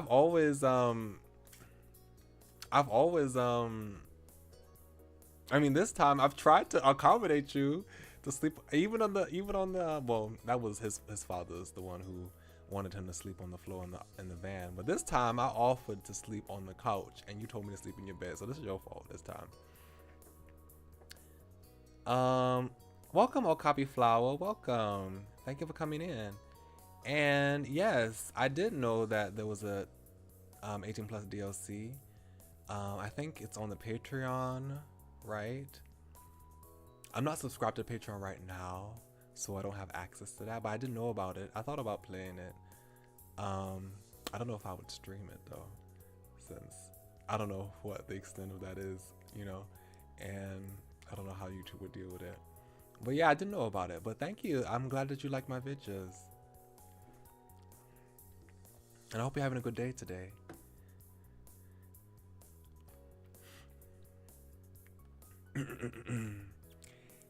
He'd say that you were the guest, so it was only right. No matter what, I've been the one to take the floor. Every time. This is a racket. You bust out laughing. I'm sorry, I didn't want it to be that way. Them's the breaks. You only just realized that he was right. Shh, don't be so loud. You didn't know how to react. I mean, I didn't ask for it to be this way. He felt really bad about the whole thing, but Cove was too hysterical to listen. My life is crumbling. I literally offered to sleep on the couch this time. I can't believe it. This has been going on for 10 years. He stopped suddenly. You can see through the limited light that his eyebrows were angled in disbelief, his frown wobbly in shock. That's how it is in my family. My mom's always thought it was more comfortable and fun for the guests to use their own sleeping things rather than a stranger's bed. And in my family, the guest gets the bed because it's good to make sure your guest has a proper place to sleep. We were opposites all along, but I never even thought about it. When it looked like the situation was going to stall there, he suddenly scoffed. At least you were comfortable all the times we shared a room. Although he meant the words, he was being snarky about it. Despite looking on the bright, I gave you a chance to sleep in your bed this time. This is your fault this time. Despite looking on the bright side, he was still pouting. You sighed. I did offer. Come on now. I do know, but you're still the guest and I hadn't had the epiphany. With a tired sigh, he flopped back down. I can make do with the floor, for old time's sake. Some real humor came back to his tone. It's basically tradition by now. Are you sure you don't want the bed? Why don't we share? You dropped the topic for tonight. Speaking of sharing a bed, I've only ever shared a bed with my sibling. That's it. Until I went on a tour with a glee club when we went up north in the state to go on tour singing. We had a homestay at a stranger's house, and there was five of us stayed at one woman's house, and she didn't have a room, an individual room for everybody. So 2 people had to share a room, and that was me and someone else, and we shared a bed together. And that was the first time I've ever slept in a bed with someone else. I felt a little awkward about it because I've only done that with my sibling ever before that time. And I got into bed. It was big. It was pretty big. So, we didn't have to be right squished up next to each other. It was pretty big. So I slept on one side. I turned my body the other way, and then he turned his body the other way, and we slept. But I do think I woke up. I woke up in the middle of the night and realized that my arm was on the other side of the bed, and I pulled my arm back. But that was an interesting experience. So, yeah.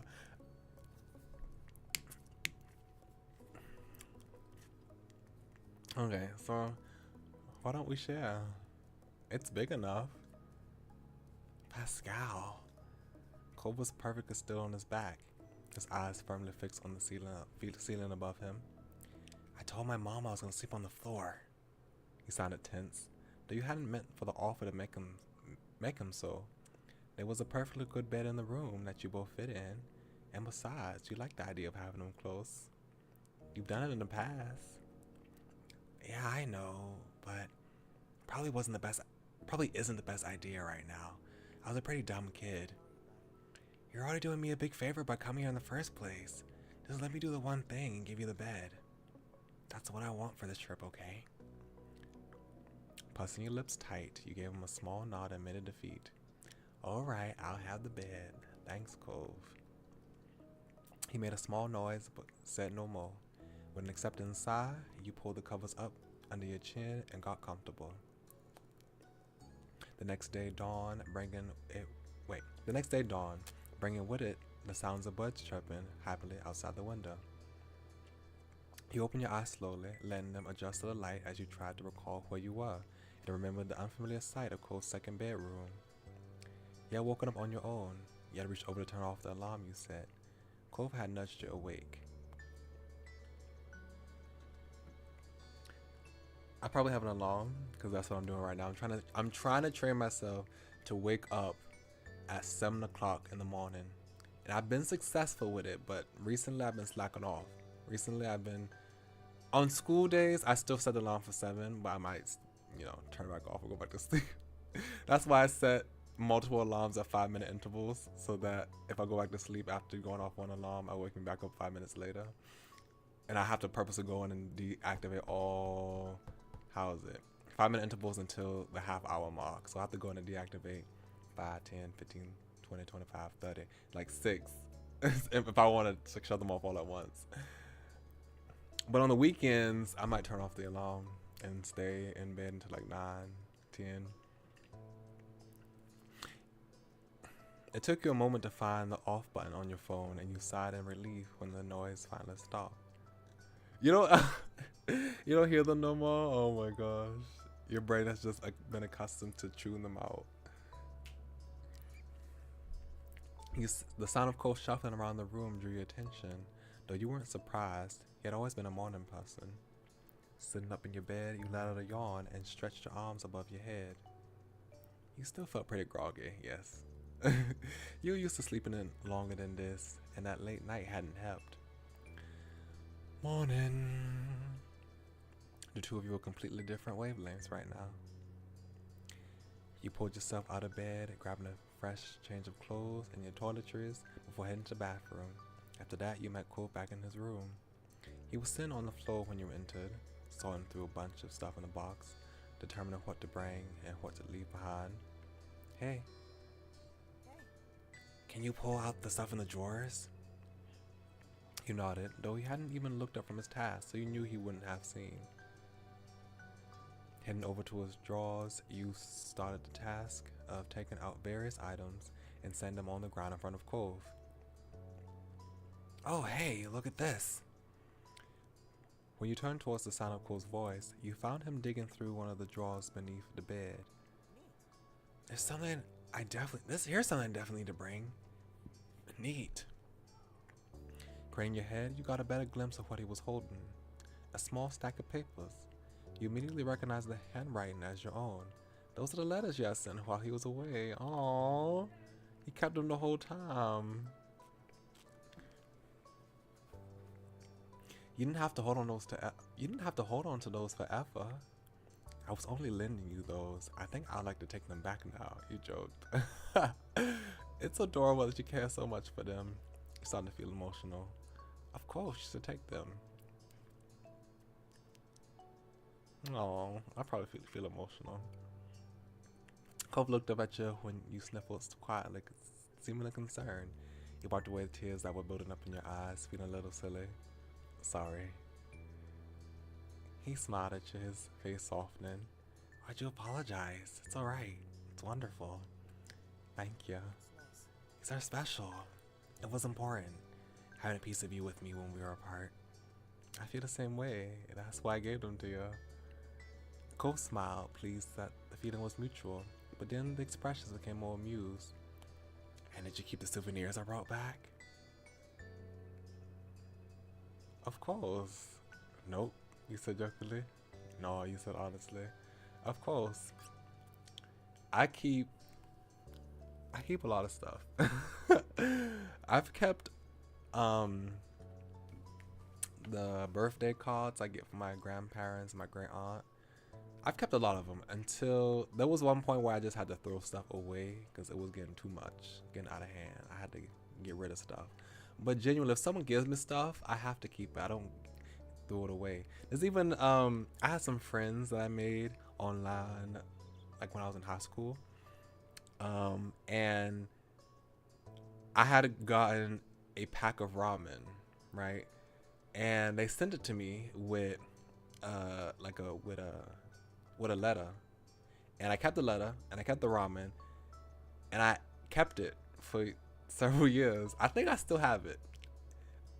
I think either when I came back to school this year, I might have given it away to someone who might have eaten it finally, but I've kept that pack of ramen uneaten, untouched on my dresser for several years after they gave it to me. The grin grew to completion.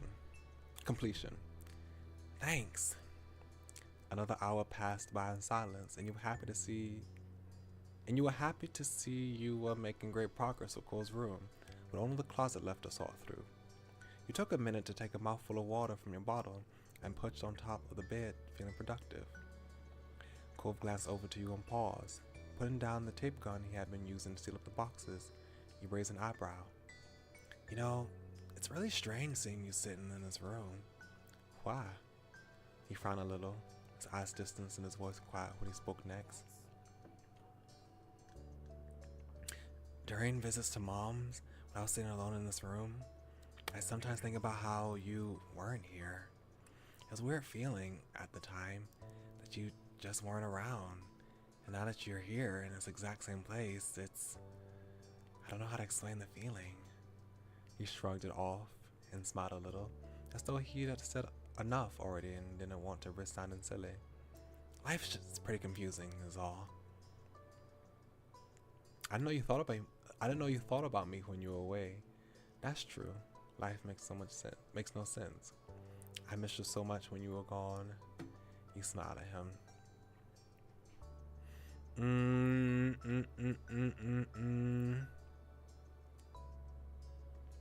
I'll just smile.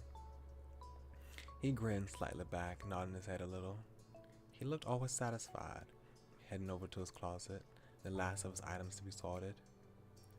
Before long, every box, closet, and drawer had been thoroughly combed through, with the items either neatly packed up in boxes or organized and returned to their proper place.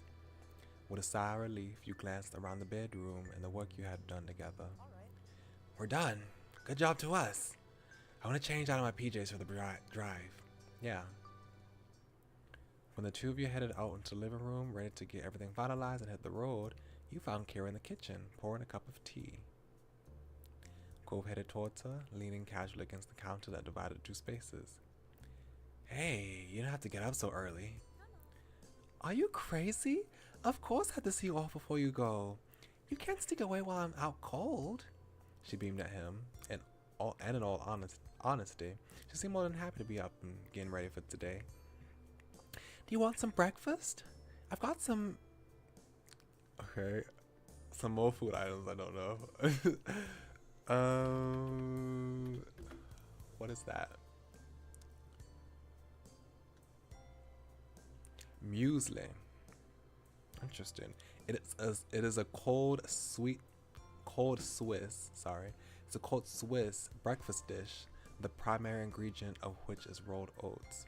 Traditionally, it's set to soak overnight and eaten the next morning. Additional ingredients include grain, nuts, seeds, and fresh or dried fruits are sometimes added along with milk or cream, a small amount of citrus juice, and honey to the sweetness. Yogurt and other milk products or milk substitutes are now commonly added to both homemade and commercially packaged muesli recipes. Interesting. That's very interesting. I've never heard of that before. I've got some muesli, or eggs, and toast. Oh, that's some of that fruity cereal you love. That's okay. We should really hit the road. Kara smiled sadly, a little disappointed, but she seemed to understand that your time was running thin. I thought you'd say that. In that case, I packed you some snacks for the road. Even if you don't end up eating them, take it anyway, just in case. You can always feed them to Cliff when you get home, and tell him I said hi. Cove laughed and shook his head, knowing his dad would probably love nothing more than polish off whatever food Kira had prepared for you. Thank you. Thanks, Mom. You really don't have to. Thank you for the snacks. It's nice of you to organize this for us. It must be a mom thing to know stuff like that. I'll definitely eat whatever you've packed. You smiled quietly at her. Thanks for the snacks. I'm sure they'll come in handy with this guy around.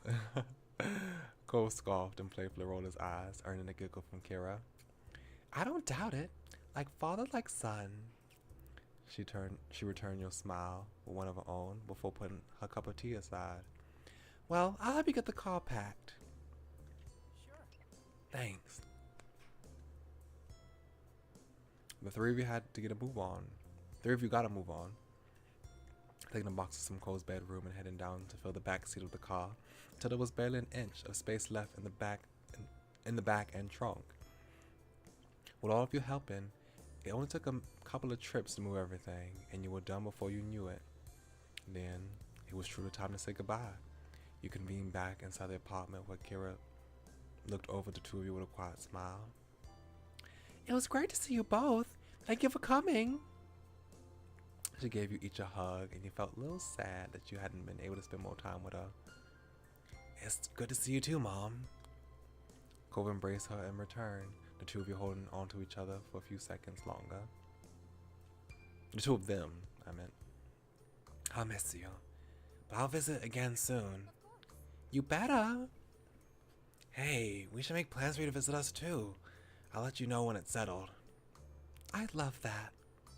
Kara bundled all the stuff she prepared in the bag and handed them over to you. You took a quick peek at what she had packed. It was fruit, nuts, seeds, hard-boiled eggs, and some veggie sticks. Ooh. Personally, I don't like hard-boiled eggs.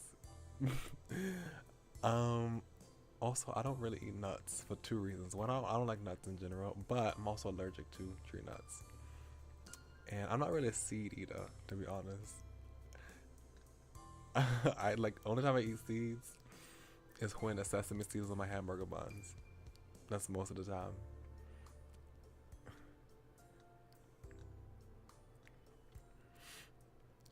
Hard-boiled eggs with lemon. Do you like lemon a lot? Because I noticed you like lemon chips. Eat hard-boiled eggs with lemon. Is lemon like, is that a fruit that you like?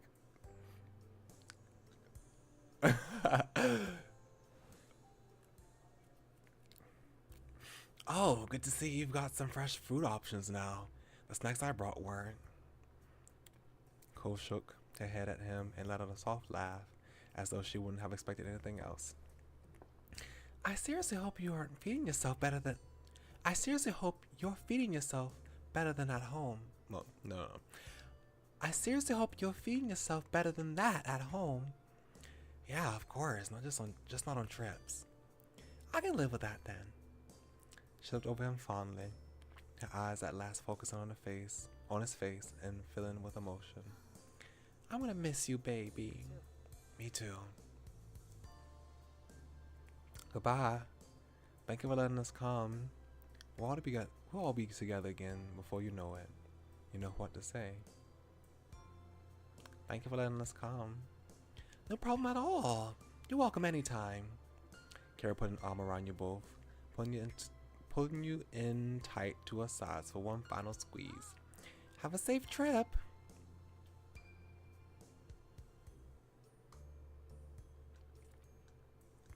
I kind of suspected that you were talking about limes because when I looked up,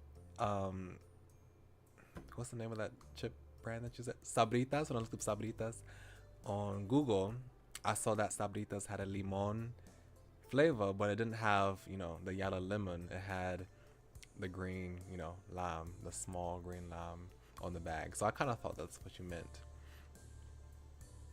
But yeah, Google told me that. We will.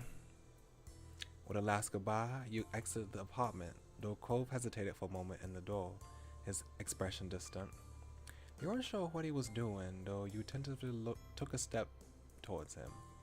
Everything okay? Everything okay? Your voice seemed to bring him back to earth, and he shook his head to clear his thoughts, his green hair swaying from side to side. Yeah, let's go. With that, the two of you headed back down to the car, ready to make the long trip home. Soon enough, you were on the wide open road with a car full of cool things and only one destination, Sunset Bud, California. The drive went as smoothly as could be expected, with the morning slowly creeping into midday as the miles flew by. The day flew by in a whir of open road and sunshine. And before you knew it, it was the early afternoon. By that point, you had already crossed the state line. Cove announced that he planned a little stop on the way home. He was quite pleased with himself when you arrived at the precipice, the Redwood National Park. Shaded beneath the canopy of enormous redwood trees, you drove along. Oh, is it the same? Is this the same park? Did we go to Redwood in step 2?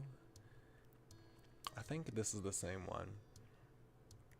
When Cove parked the car, you pushed the door to get out, and the first thing you did was look up. Enormous redwood trees surrounded you on all sides, their massive trunks shooting straight up into the canopy of foliage overhead. There were too many of them to count, stretching on and on as far as you could see. You squinted against the sunlight that was peeking through the leaves and dancing on the paths around you. It's great, right? He smiled at you from over the roof of the car, before glancing around the place fondly. Remember the trip our family took here that one summer? Yep, okay, so it's the same park. It was cool going on a journey and seeing the forest in person, even if we didn't stay very long. I guess we had to stay for even less this time, but oh well. Just seemed like a good time to stop by. Who knows when we'll get another chance. His voice got a little softer at the end. It seemed to be bittersweet for him, being in a place he was so fond of, but not having the time to appreciate it fully. You were pleased to stop there. You felt pretty good about being there. You didn't mind either way. You would have preferred not to stop at all. It was a beautiful place to stretch out your legs and take in some fresh air. Thanks for bringing me here. There'll be more chances in the future, I promise. It's better than taking a break at the gas station. I'll put up with you for the trees. I'll put up with this place for you. You said nothing about it. There'll be more chances. Cove smiled, shoving his hands in his pocket and dipping his head. I want to hold you to that. The two of you walked around for a while, completely dwarfed by the sheer scale of the redwoods. It kind of put your view of yourself and everything in a strange perspective. You took in a lung full of clean forest air, listened to the sounds of birdsong and the cool breeze rustling through the underbrush, taking advantage of the space to move around freely. However you felt about being there, it was a totally different scene than sitting in that old car for hours and hours. You walked closer to Cove. You were feeling nervous, so you kept your distance from Cove. You felt more comfortable keeping your distance from Cove. Let's walk closer to Cove, I guess. He seemed tense when you approached, but he didn't move away. Eventually he relaxed a little, and the two of you walked along the comfortable silence. Being here again, you couldn't help but reminisce on what else had happened during the trip you had taken here all that time ago. There were a lot of things that reminded you of it recently. You looked over at Cove, who seemed to be lost in the piece of the place, and you wondered if any of it had crossed his mind. Smiling at the sight, you thought back on what had been a highlight of that long-gone vacation. We spent the night. We spent the night in the loft together. Elizabeth teased us mercilessly on that trip, remember? Our families were so close. Remember how a bird stole your dad's lunch? I don't remember this happening. Maybe this is something that they just didn't say. I mean, we've already talked about it, and we got embarrassed, so I don't need to bring this up again. But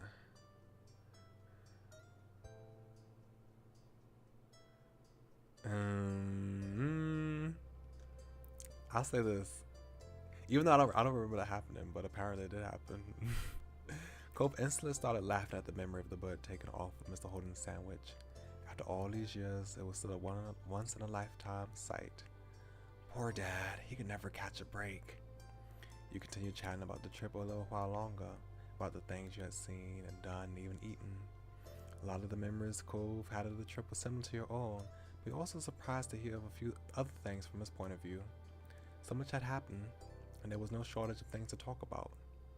The place certainly had a nostalgic quality about it. Your spirits were light as you ambled past information boards and picnic areas. But before long, you decided it was time to bring the short stop to an end and head back to the car to get on the road again. Cove sighed when you finally reached the vehicle, jangling the keys in his hand before unlocking the doors. I wish we didn't have to go, but we're gonna be responsible and not stay longer than we should. How grown up of ya? He smiled slightly, and with that, the two of you jumped in the car, buckled in, and he put it in drive. You were getting closer and closer to town as the sun started setting, that you were so far away that the radio stations were unfamiliar to you. Oh, CG of Cove driving, nice. Cole twisted the dial this way, and before stumbling to a channel with a song that he seemed to like. That was a rare gift from the fates in the sea of static, strange radio jockeys, and grating tunes. His face immediately brightened at the sound of it, and he drummed his fingers along the bottom of the steering wheel happily. Okay, a face, I love it. Sitting in the back seat, he bopped his head along in time with that tune. He looked so smug. You smiled. You chuckled softly. You shook your head. You sang along. You ignored it. I smiled. You got the impression he was pleased to be heading back home after everything. The song ended and Cove reached over to start cycling through the radio stations again.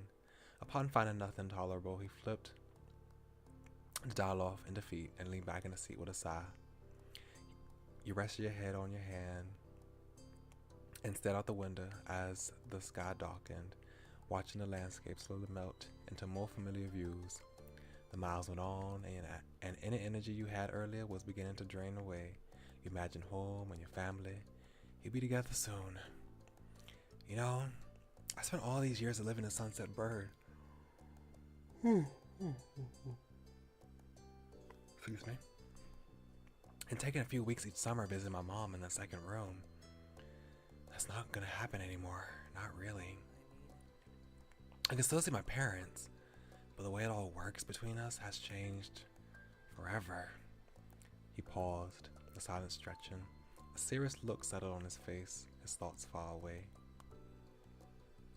I'm excited to be on the brink of real adulthood. I wish. I'm worried about how things will be in the future. I feel the same about my parents too. You should line up. You said nothing. I know they'll always be there for me, but we don't really have the same relationship we used to. Cole's mouth pulled into a tight line and gave a small nod. You got the feeling that he understood how you felt. Cole started straight ahead down the long, long road. The path looked like it never ended from where you were, but that wasn't true. Eventually, he found a few more words to say. So glad. I think it's good that we're able to do this trip. Without any parents or chaperones. It was just us. We did it all. I don't know, I feel a little more independent now. A little more ready for what's ahead. Right. I felt ready for a while now. I'm not sure I'll ever be ready. You didn't respond to his conclusion. Right. It's like a real first step to our own all the time. It'll be here before we know it. The topic seemed to wear on Cove, and he made an attempt to find something else to speak on. So I'm kind of sad about getting back. I'm gonna miss having you right there tonight. He grimaced and leaned forward, his shoulders tense and his eyes hyper-focused on the road ahead. I'm sorry, I didn't mean for that to sound weird or anything. It's just nice to hang out. It isn't strange, I understand it. He gave you a small smile, one that you returned, until we fell into a more comfortable silence. The sky outside grew dark, even darker, as the hours passed by, the stars blinking on like tiny fireflies painted on the canvas of blue. The scenery continued transitioning between open roads, industrial areas, and beach towns, becoming increasingly recognizable as the time went on. You felt somewhat disconnected from the world around you as you watched it through the window, your tired mind growing hazy. It was a strange, reflective feeling, but peaceful nonetheless. Soon enough, the world would return to you, and you would find your feet firmly on the ground. It couldn't be helped. The adventure would end, life would continue, but your memories would linger on. Drive. So now we get to move into the DLC events. So I guess we'll start with yeah. Guess we'll start with reflection. Also, hold on a second.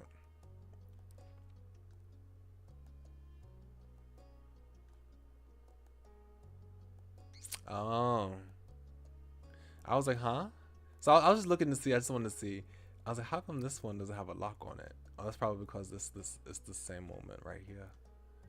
Okay, but yeah, I think happiness will be a good one to end on. So we'll go this way, and then we'll end on happiness. After finishing breakfast at the Holden's house, you and Cove had retreated to this room to relax before starting the day in earnest. Or perhaps you would take it easy for the whole afternoon. Neither of you had plans exactly, so you're free to do whatever came to mind. You were lazing on Cove's bed. You fiddled with a Rubik's Cube Cove had around. You stood watching Cove's fish swim idly around in the tank. You sat on the ground doing the pictures in the sand scattered across the floor. He had sand. I forgot he had sand on this room. You need to sweep your room, sir. You should not have sand on your room, on your bedroom floor. There were tiny ones dying away as soon as they came into view, and big ones drifting aimlessly along. You let your attention wander from one to another, their movements lulling you into a trance. I wonder if Joseph is still alive. There was a new fish that he got that we named Joseph, and I wonder if Joseph is still kicking, or still swimming, I should say. Even with your mind elsewhere, you could tell Cove was similarly at ease. He had his chin propped up on one hand as he scrolled through his phone. A burst of laughter broke the silence, hooking your attention and bringing you back to the present. You looked at Cove for an explanation. His eyes, now crinkled with mirth, were still locked on the screen. What's so funny? He finally looked up at you, smirking. Dad scanned some old photos, you know. He drew a rectangle in the air with the phone-free hand. Printed out ones, back from when I was little. He texted it all to me last night, I guess. I've been checking them out. Can I see? You were looking at your kid photos and didn't tell me? Can I see? That's cool. You smiled. That sounded nice. You sounded wide-eyed and hopeful. You wanted to see. Can I see? Cove narrowed his eyes, smile still bent. I was gonna show you. I was just wanted to look at it first to make sure there was nothing super embarrassing. You never know with my dad. He grimaced, envisaging the horrors that his dad might unwittingly spring on him. What if there's a photo of me getting potty trained or something? You suppressed an empathetic shudder and nodded. You laughed at Cole's fraud expression. Kid pictures are supposed to be embarrassing. That's part of the fun. Yeah, that sounds like something your dad would do. Cove only cleared his throat nervously, the fear of his dad's well-meaning actions still looming large in his mind. I do have a picture of my phone, not on my phone. I do have a picture in our photo album, my family photo album, of, I think I have one of me. I think I have one of me in the bathtub as a small child, and also me. I think I have one of me potty trained too as well. I think I have both of those type of images. Why do parents do that? Why do parents take pictures of their children getting cleaned up or using the bathroom as a toddler. Oh my gosh. Cove only cleared his throat nervously. The fear of his dad. Oh, I read that already. Anyway, before we forget, I was laughing because I came across a Halloween one from when I was 8. The year I was a zombie, remember? He shook his head, grinning wryly while holding the phone out to you. He walked over and took a seat on the bed next to him to get a full view. Please let me get a full view. Ah, yes! He's so cute! I was like, please, I need a CG. And I do get a CG. Perfect. Perfect. Oh, I didn't mean to do that. Okay, there we go. I meant to do this. Okay. I love it. I wonder, was his scar natural like that, or did he amplify his scar by, you know, adding some redness to it? Oh my gosh, he's so cute. I love it so much. I never even liked zombies. All I wanted to do was show off my new scar. And it needed to be something scary. I couldn't be a normal person who had a scar, according to my arrow mind. I was a little dork. You're cute, though. Dad really wanted to be useful, as usual. He came up with the idea of being an undead person. It was pretty good, huh? Yeah, pretty good. Man, I was so jealous of that look. It was good, but my costume that year was better. Liz was so grossed out, and Charlotte was terrified. I remember you getting lots of extra candy when adults realized the scar was real. It was hard seeing your arm like that. I don't really remember. I guess we'll say Liz was grossed out. You laugh, still clearly remembering their faces from when they saw Cove get up that night. Cove chuckled at your reply. Can't believe how much larger my scar used to be.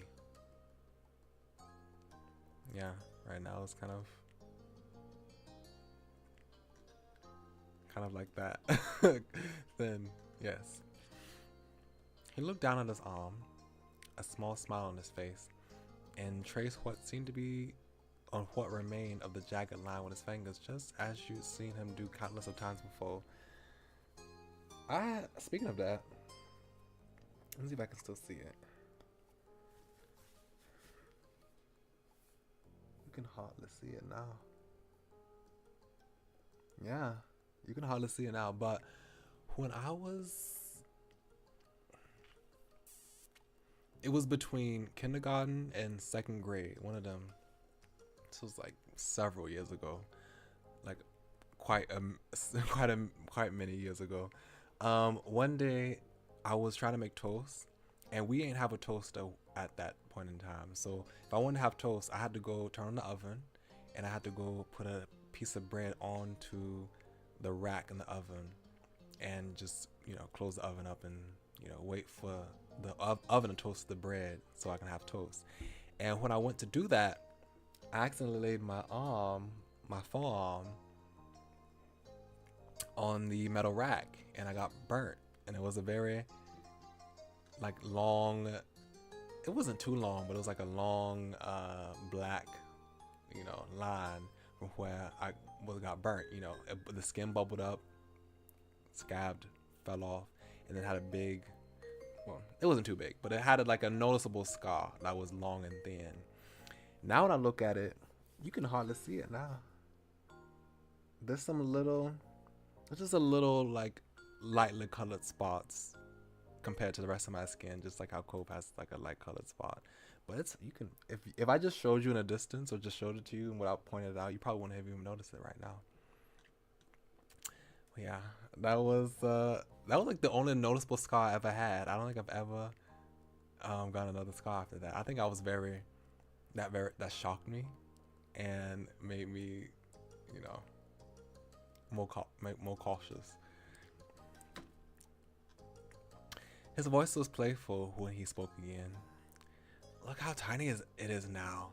How am I gonna pretend to be tough without a big scar? Cove, you never fooled anyone. You were relieved that he accepted even like the scar. It's definitely a blow to your street cred. It still looks cool.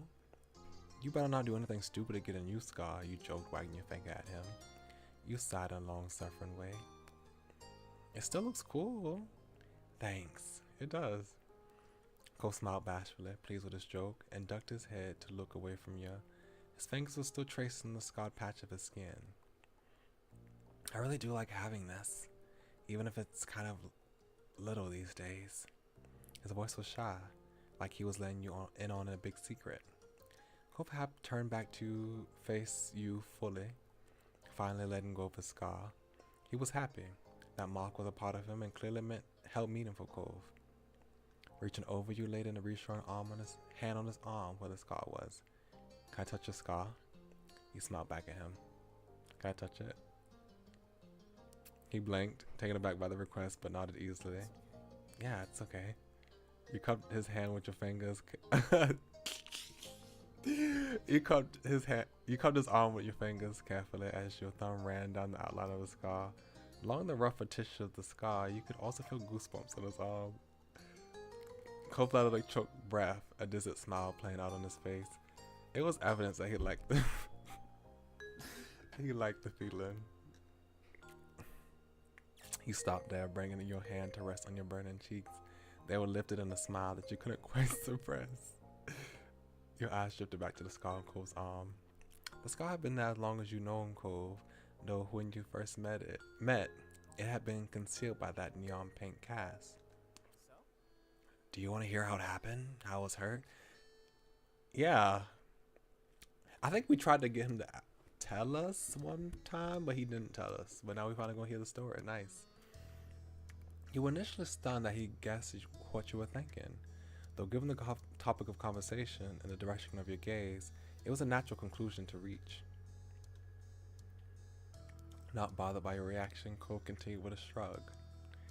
I don't mind telling you, it's nothing special. He rubbed the back of his neck, grinning sheepishly. Mostly it's just really dumb. You nodded.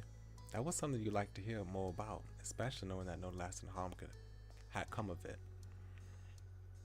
Cove stared into the distance, lips parted as he read his story in mind. So me, my dad, and mom were at a party. I don't know if it was casual get-together or a specific celebration. Hope it wasn't for something meaningful, considering how I ended it. He winced and managed a bashful smile.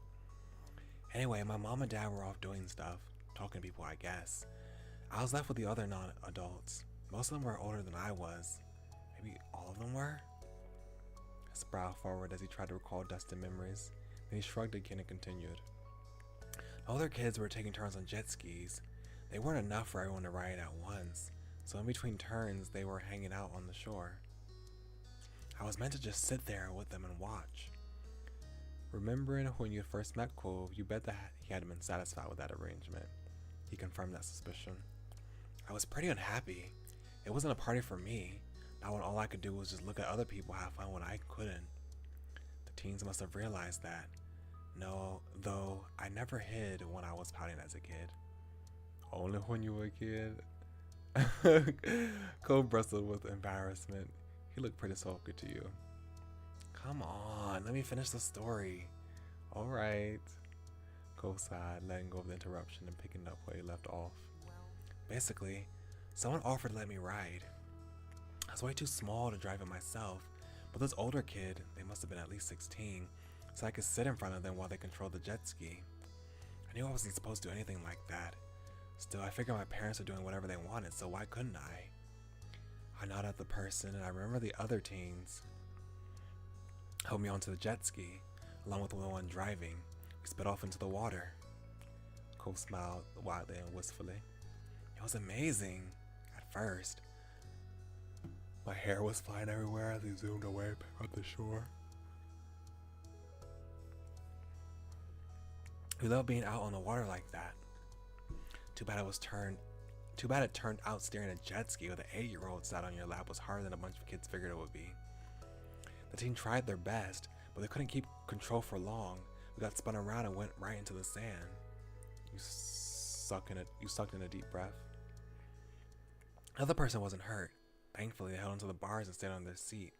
I didn't. Oh, did he land on the sand and like a piece of glass caught him or a rock?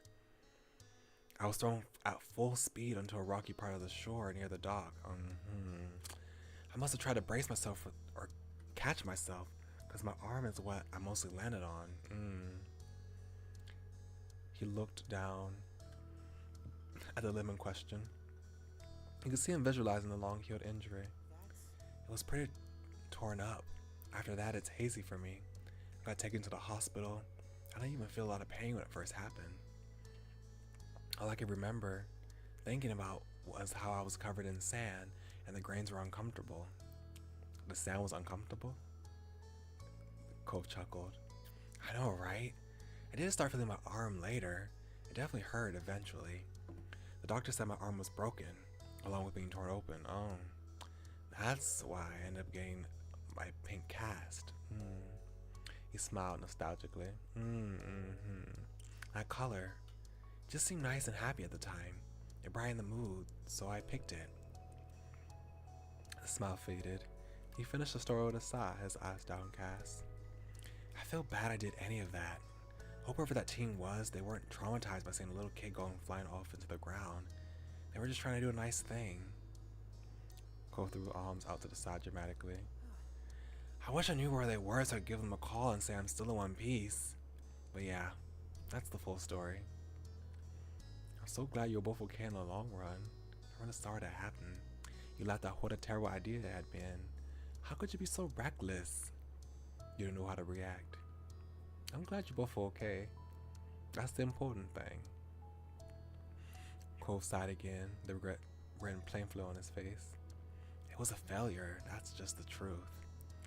He smiled flatly. But to my credit, I think I've grown a lot since then. Wait. Cole's eyes went completely wide. Suddenly reinvigorated, he seized his phone and tapped away at the screen. What's up? I knew it. You weren't sure that he heard you, but he set his phone down and turned it to face you directly. His face was resolute, though the glow of his screen was no longer reflected in his eyes. They seemed to sparkle even brighter than before. Pascal, we're adults. We can decide things for ourselves now. Okay. You only realize that now? Where's this going? This can't be going anywhere good. I like where this is headed. You wait for him to explain further. Okay. The age requirement to rent a jet ski in California is 18.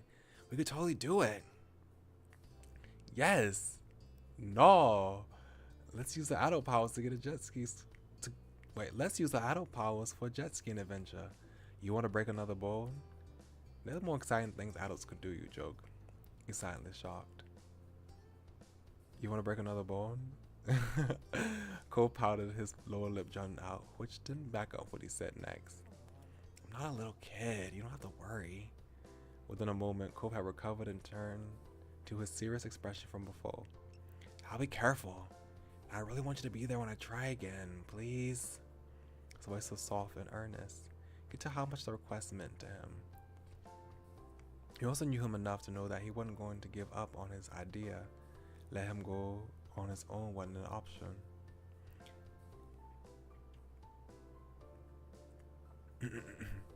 I can't have you running off by yourself.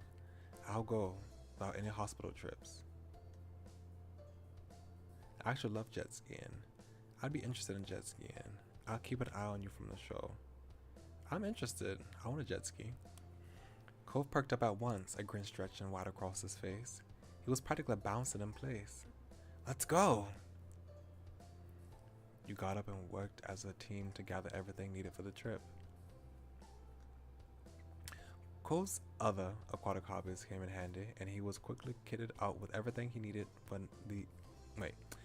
everything he need other than the jet skis themselves.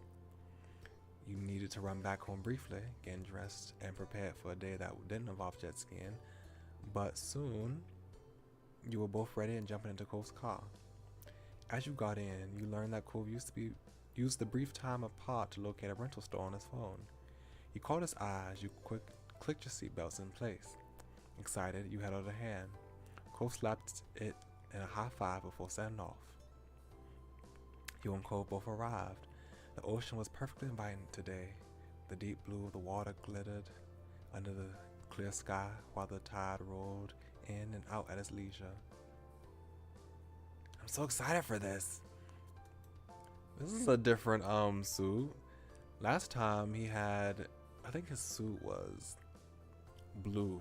I think he had a most solid black with blue highlights. This one is black with white. It has like white lines and yellow highlights. It's a different suit. I'm so excited for this. You were just as pumped as he was. His excitement was adorable. You felt a little worried, yet felt a chill of fear. You're really doing this. You know how to feel. I mean, I will be a little nervous at this point. Spotting your uncertainty, Cove gave you a reassuring smile. Oh, hey. Want to say hi to my dad while we're here? I already texted my mom about the plan. He's working right now. You remember how close the shop was? It wouldn't take long even by walking. Sure, we can do that. Mr. Holden was a verified stunner. You were happy to check him out while Cove checked in. Thanks. Sorry it might be a little awkward when he hears why we're here, but it should be alright. I mean, my parents forgave me a long time ago for that amazing stunt. I don't want to be scared off jet skiing for my whole life just because of it. This time, the one he seemed to be attempting to reassure was himself. It was only a short walk back down the dock to Mr. Holden's scuba shop. Cove breezed in, as familiar with the store as he was with his own home. The place was quiet, empty inside with a couple of customers quietly browsing and Cove's dad behind the counter. Mr. Holden looked up, his friendly expression spreading to a grin when he saw who had just entered. Hey, Pascal. Hey, sport. What brings you all the way here? He cast an eye at the way the two of you were dressed. Judging by the way you're decked out, I'm guessing scuba diving? There's plenty here for that. What can I help you with? Cove chuckled, amused by how quickly his dad seized on his favorite topic. Well, maybe it was just how his dad always fell over himself trying to be useful. Hi, Dad. We're not doing that this time. We decided to go rent a couple of jet skis. The phrase jet skis has set Mr. Holden's mouth in a taut line immediately. Jet skis. He echoed the words as his eyes instinctively darted to the scar on Cole's arm. That's when. Mr. Holden started to speak several times, each attempt quickly abandoned. Cole smiled encouragingly, trying not to add to his father's worries. I promise I'll be careful, and Pascal will be there too. We always look out for each other. Mr. Holden pinched his face back in an unconvincing smile. Alright, you're a whole lot bigger now than you were back then. Heck, you can drive a car and everything. I'm sure you and Pascal will have plenty of fun. The worry still echoed in his voice, barely concealed by the positive words, but Cove was buoyed by his father's support. Yeah, well, we're all set. We'll just stop by to say hi and let you know since we're over here. Mr. Holden beamed, obviously moved by his son's simple consideration. Wow, you're so thoughtful. Thanks for taking the time. Dad, you don't need to be thanking me for that. Mr. Holden simply laughed at his son's response. It'd be great if you kept me in the loop while you're out there too. Just text me to let me know if it's any. Just text me to let me know if it's going well or anything. I will.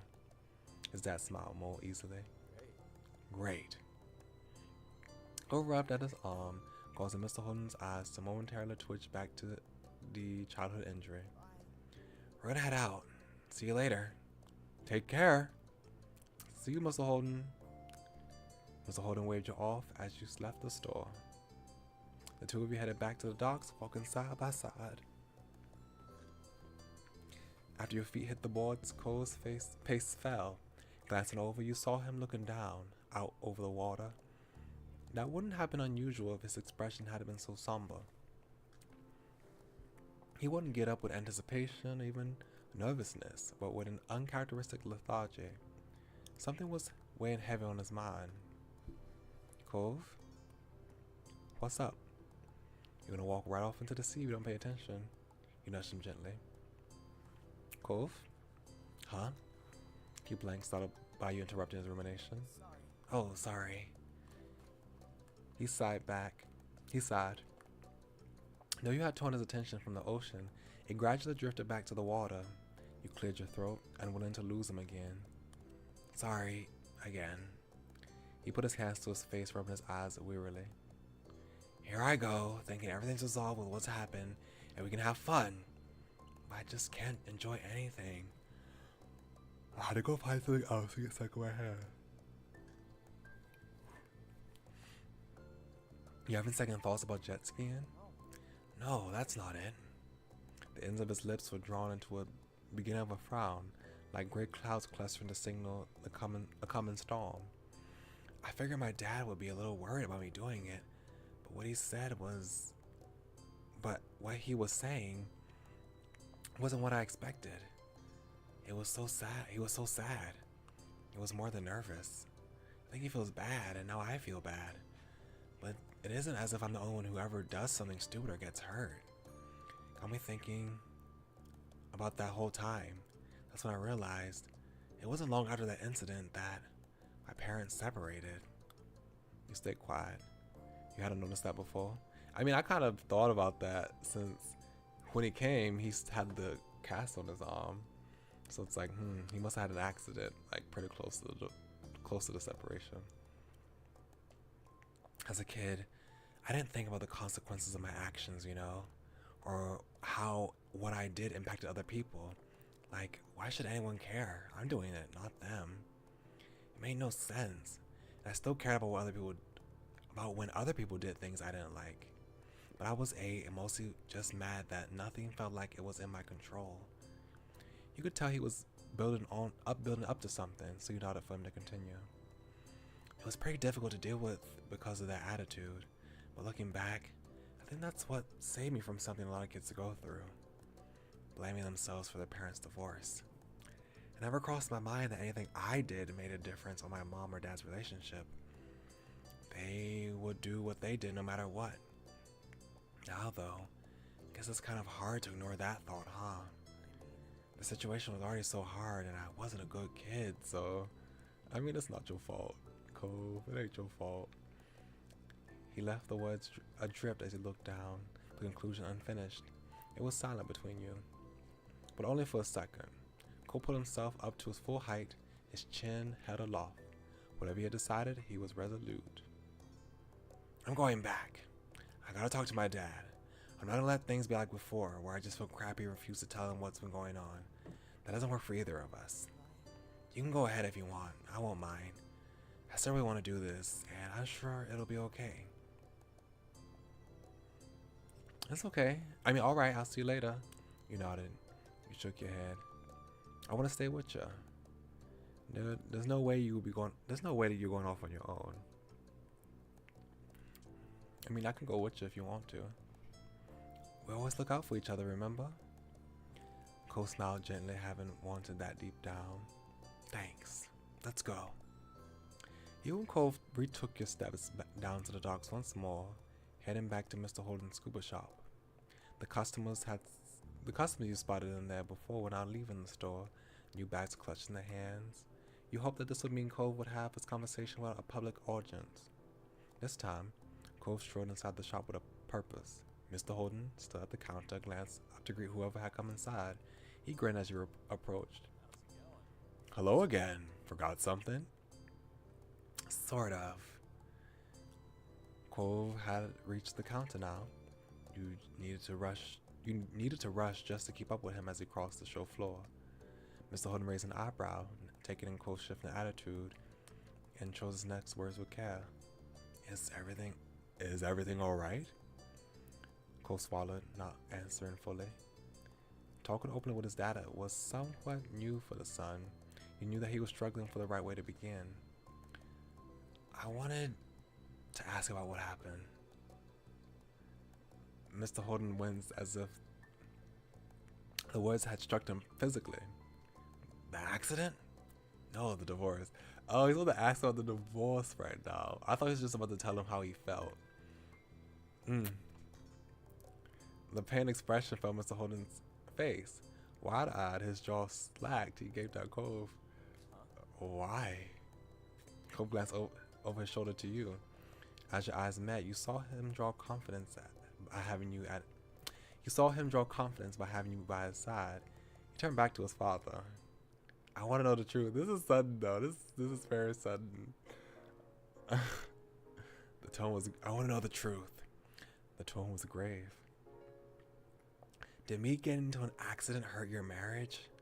If I hadn't done it, would you and Mom have gone along better? No, Cove. No, hell no. Mr. Holden quashed the suggestions of the gravity you rarely heard in his voice. You were 8 years old. You're not responsible in any way. Kara and I should have protected you. I understand why you're feeling that. What happened was so horrible. How could it not have an impact? It did. It was a reflection of us as parents. The relationship between just your mom and me was separate and already unsalvageable. Cole turned away. His brow was still furrowed as he looked at the floor. Maybe I'm just being anxious and taking over. And it's taken over. But it wasn't just then. I've always caused problems. He plowed on, willing to give up without explaining his worries. What if I had just been easier to raise? Or if you had me later on? Maybe if you hadn't had me at all.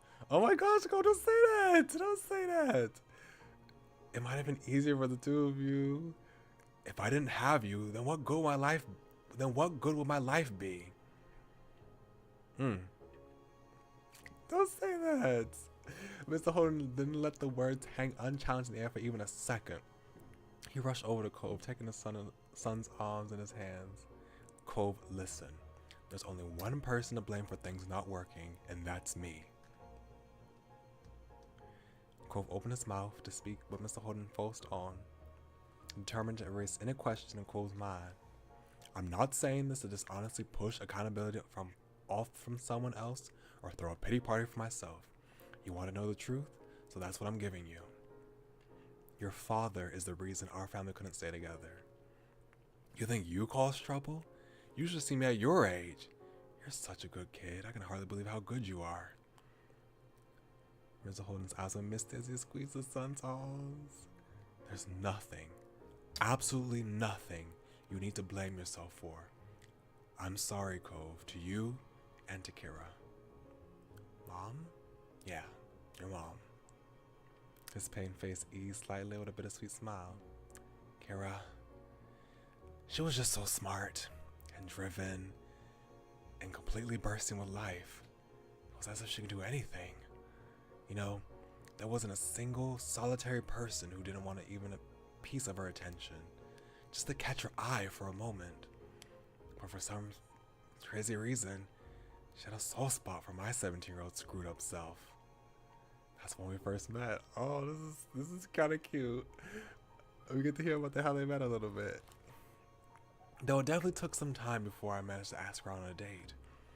Mr. Holden shook his head, the smile melting as the recollection became solemn once more. And then, we'd only been officially together for about 6 months when we found out we were having a baby. I was so worried, so scared, but she was brave. She was my rock. We both knew the road ahead was going to be rockier. When we got married, I didn't see it as a dream come true. I wasn't about to start living my life in the only way I could imagine doing so. I thought what happened, and throwing my cards in with a girl like her was worth the risk. He grimaced, the sentence sour in his mouth, regarding the past perspective. I've been taking care of myself on my own and getting by, then all of a sudden I was going to be having a wife and a child. So I thought, all right, I better step up and take care of all of us. And that's what I did, sort of. He rolled his eyes. I made money, kept a roof over our heads, and put food on the table. But I was always busy, focused on taking care of things, that I didn't stop to consider what anyone else was thinking, or what they actually needed. I made every decision about what I did, and as a result, what happened to the family, by myself, never asking what your mom felt, or even wondering if she might have an opinion. I tell Kara about the great place I found and how we've been moving there all in the same breath. when I spent all our savings and taking out a loan to start this business. Oh no, Mr. Holden, no. Taking out a loan to start this business we're standing in, and even more nonsense. Anything I felt I needed to do, I did. Kara could even ask where I'd been all day without me rolling my eyes like she was being a nag. I was making sure we didn't starve. Obviously, right? Couldn't she trust me? He sighed. His head hung low. She went to school part-time while raising you. Really knuckling down, but that didn't matter to me back then. She could have spent her days lying in bed, not dying, and I would have felt the same. I didn't care. I was going to get it all done on my own either way. So stupid. I admired her more than anyone when there was nothing at stake. And as soon as responsibilities were involved, I couldn't let myself rely on her. He combed a hand through his hair, searching for an understanding of his own younger self. I'm not even sure why. Maybe I had something to prove. Maybe I'm the one who didn't trust her in the end. Poor Kara. She had to spend every day mentally weighing the pros and cons of putting up with my horrible ideas for the sake of peace, or trying to explain my blockhead self what I was doing wrong. It must have been so stressful and frustrating, constantly having to let everything go because I was stubborn and absolutely would make a fight out of it. He snorted bitterly. I was definitely stuck in my head a lot those days. Our relationship at that point was made of arguments and cool tolerance, but I genuinely didn't see divorce coming. We made it through the first few years, and after that I never really considered it ending. It was just how life was. In retrospect, it's clear Kara kept thinking on it more every year, especially because she managed to finish her journalism degree and with us being more stable, financially that is. She thought of everything. She even timed it when your school ended for the year, so the process would hopefully be settled before you had to worry about class again. We were already talking about it before the incident ever happened. I know I took it really hard, being a sad sack all around the neighborhood, but even that is unfair of me. When it shook out, I'm the one who got everything. Kara didn't want to leave you, Cove. She never would have. I'm certain she felt like she had no choice but to end their relationship. The business was doing really well by then, so I had an easier time making a living. She was between jobs, and when she did get a new job, it meant that she'd be traveling all the time. That's why she willingly accepted me having full custody. Oh, she didn't get to be there with her child for so many moments. And you had to spend half of your life growing up without your mother. It's my fault. Mr. Holden closed his eyes and briefly took a breath. That was a lot. I'm really glad that we got to learn this.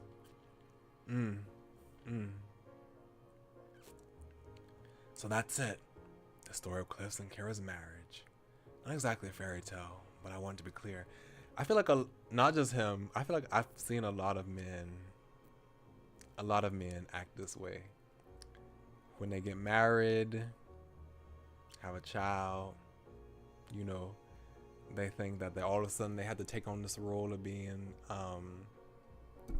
the breadwinner, the man of the house, so they have to go and be business, take care of things, make the decisions, make sure that everything, and they don't focus on the fact that they're in a marriage with someone else. They have a wife that's in a relationship too. That's also a part of this, the household affairs to listen to, and also the fact that, they might not want you to be working all the time. They might want you to stay at home and spend more time with them and the family.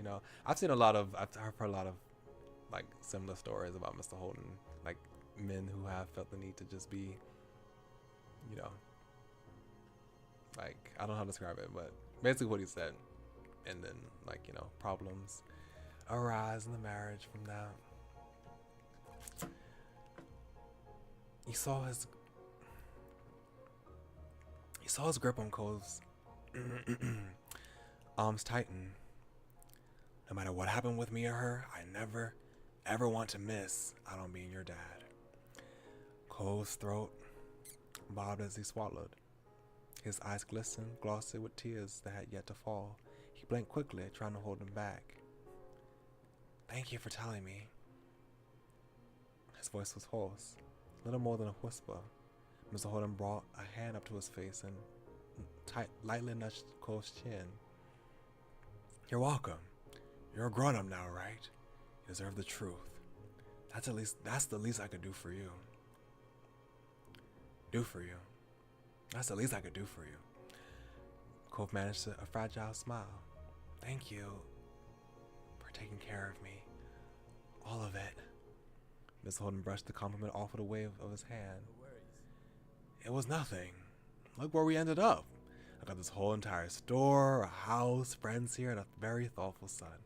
It's all good for me. I'm so glad. I'm glad. His voice was still quiet. He ducked his head shyly after saying the words. Mr. Holden patted him on the back. You could see the tears in Cole's eyes still shining, threatening to spill over. Mr. Holden put an arm around his shoulders, gently steering him towards the door. You should go have fun. Make some nice memories. Cole's gaze flickered over to you. His watcher smiled and his face solidified. All right. Good. Now out you go. Mr. Holden nudged the two of you out the shop. You both walked silently as you made your return to the docks.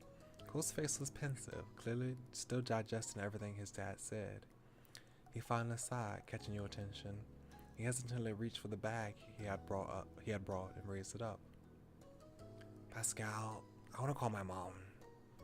I'm not gonna leave her out of things. I want to know what she thinks about what happened and all that. He fiddled with the straps of his bag. It still remained closed and shut.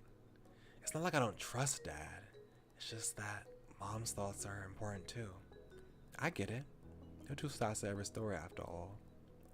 He seemed relieved that you understood. You knew he didn't want to be a bother with another delay.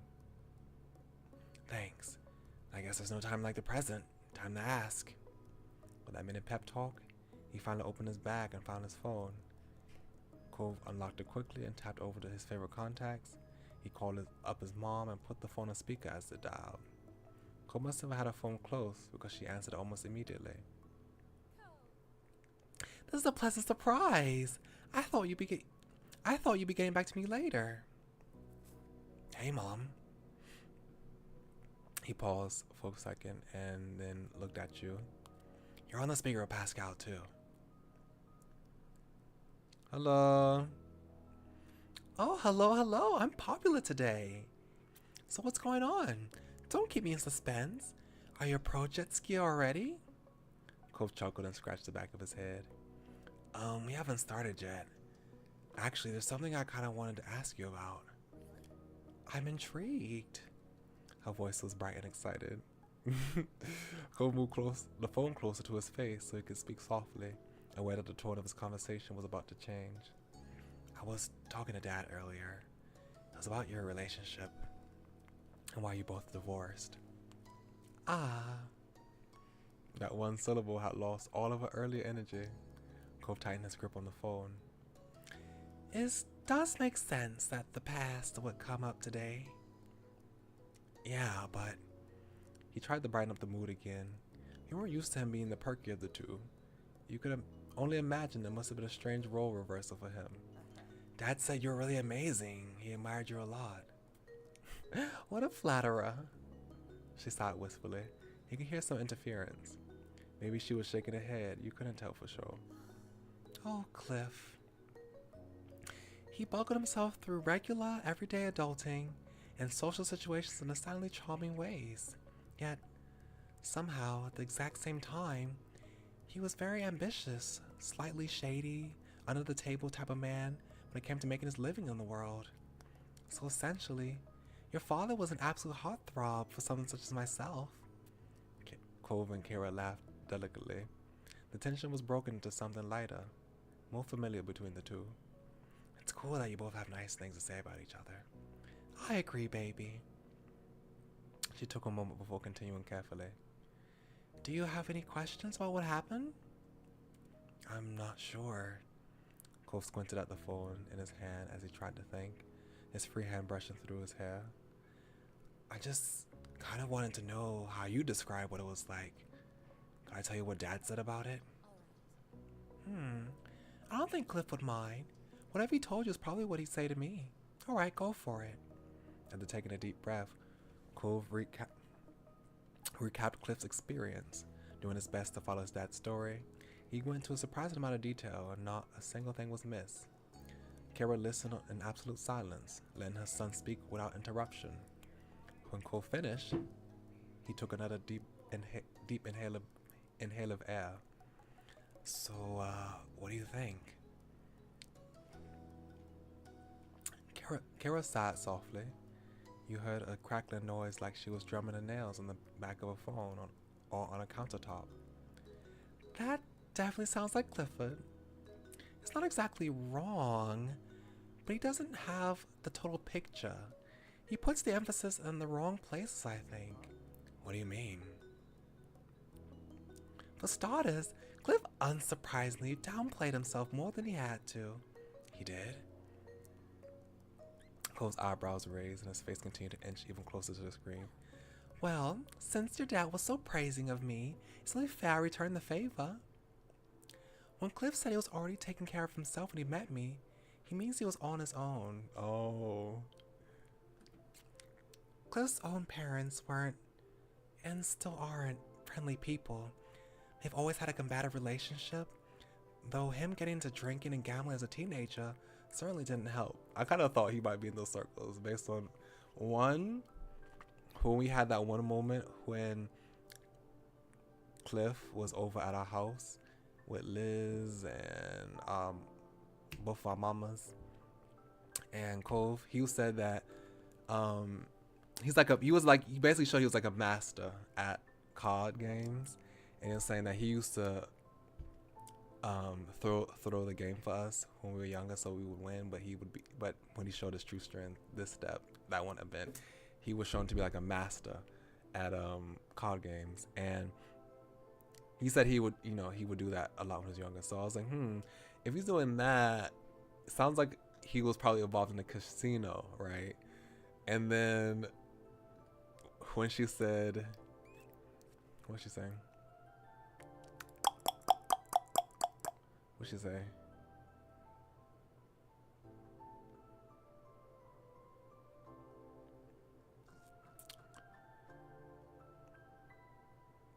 Slightly shaded under the table type of man. So, okay, yeah, that kind of makes it seem like that he might have been involved in, those type of circles. Though him getting into drinking and gambling as a teenager certainly didn't help.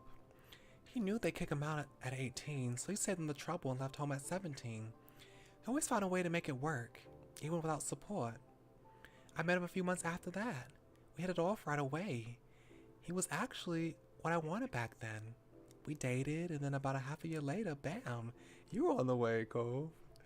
She laughed fondly at Cove as Cove clung to every word. He was really optimistic about it all. I couldn't wait to be a mother, and I was more than happy that Cliff was the father who would be along for the ride. We got married quick, before you were born. Cole's recollection of our wedding dynamic is pretty spot on. He was extremely stubborn and just, immature. Highly, highly immature. Her voice raised slightly, and you got the feeling that she was thinking back to memories of living with him. She left the specifics unspoken. But it's not like I was grown up either. Everyone, except maybe Cliff, could see our relationship was no good, or at least not good enough yet to commit to. I knew it, but I didn't want to give it up. I want to keep the family together. I thought that if we divorced or were never together, then we'd ruin your life, Cove. Obviously that wasn't true. I just didn't have enough experience at the time to realize there wasn't only one option for us. Maybe things would have been easier on you if you had split when you were still a baby, but it took me years to start figuring it all out. Cove nodded, even if his mom couldn't see it, thinking hard about something. He was likely remembering his own experiences back then. We were married, but never seriously loved each other We hardly knew each other. I don't mind that Cove never viewed I don't mind that Cove never viewed marrying me as some kind of dream come true. I honestly just appreciate that he tried giving me my hastily made life plan a shot. I was the one who proposed after all. Oh wow. Got down on one knee and everything. She huffed slightly, something between a chuckle and a sigh. It was very funny and a little sad. That Cliff still doesn't know why things changed between us. It's obvious to me. I guess he knows deep down. He just never consciously made that connection. I'm not even mad he doesn't stay the same towards me. Love makes everything different. But you said... I know what I said. She interrupted Cole before he could finish his blurred out interjection. I didn't mean Cliff and I. We're just two kids in a situation that only ever worked when it was at its easiest. Oops. And then when you were born, little Cove James Holden. Cove James Holden. Have we seen that his middle name was James yet? Cove James Holden. I loved you immediately. And so did your father. Cove was stunned. His eyes started watering out of his mouth as his mouth clamped shut. James. I love the name James. The inclination we had towards each other paled in face of that. Our love to you was the real deal. Cliff was the proudest papa. And in true Cole fashion, tears began to fall. Oh. He stayed silent, but you were pretty sure Kira knew the effect her words had on her son. No matter how much time passed, Cliff never got over how amazing it was that such a precious little boy was his. I should have taken pictures of how he had puff out whenever someone referred to as his son. She sounded much cheerier now. A smile crept on Cole's face despite his tears. Then again, he still does that now. It wasn't hard to imagine Mr. Holden lighting up around baby Cole the way he did with 18-year-old Cove. I remember how, when a real argument started brewing, Cove had a habit of walking away to cool off. He wasn't able to handle it. His son seems to have taken after him in that way. You heard a chuckle, and Cove looked down, a blush clear on his cheeks. You could just feel her smirk through the phone. She breezed over the next section airily. For our whole relationship, he always ended fights by skipping out on me for who knows how long.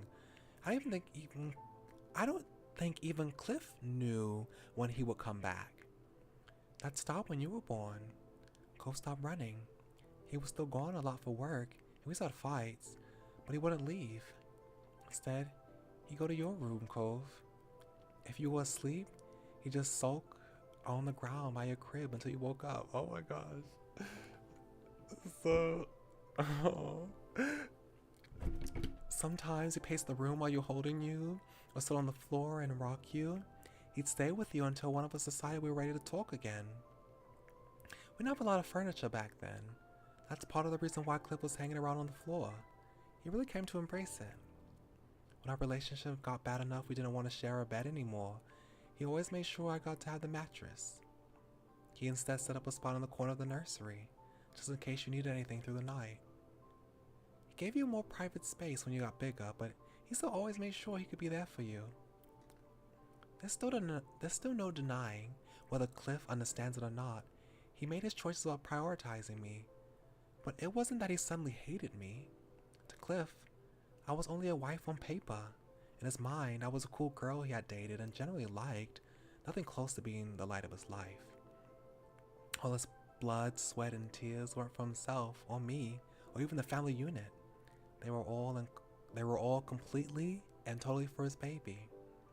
Meanwhile, I was doing the same, though in the opposite way. I didn't take us being married seriously. I was trying to force us together as a couple so we could be a complete family for our child. You felt like a fly on the wall. Yeah, I do, for real. You felt like a fly on the wall of a very personal conversation. Cole didn't seem to notice when you looked over at him, his face a complicated patchwork of emotions. Eventually, I woke up and saw what I was doing. I realized it wasn't going to work. Not like that. When I was ready for it, I talked to Cliff about separating and started the divorce process. He was shocked by it, and unfortunately, it wasn't too long after that you had your incident, Cove. Pascal, I don't know how much Cove really told you about it, but when he broke his arm, it terrified all of us. Cove could have died. Back then, we knew he'd likely have a permanent scar he had to live with forever. Our parenting hurt our child, and he was the only one who had to carry the repercussions. That's a sad perspective on it. You were taken aback to be referred to directly. You still felt a little out of place, and she seemed completely focused on the son. Cove grimaced, and the hand holding his phone. Cove grimaced, and the hand holding his phone shook. Mom. Cove continued as if she never paused. It was heartbreaking. And on top of it all, we had to put you through your parents breaking up. Taking that back wasn't an option, despite timing. It felt like everything we worked so hard for, to make you happy, was for nothing. I chose to believe that we'd fix our lives from there, but to Cliff it seemed hopeless. He failed his son. It was easier for me in some ways. I had my family to lean on. That made it less daunting, less impossible. Cliff had only ever really known being on his own, by the happenstance of his birth and then by choice.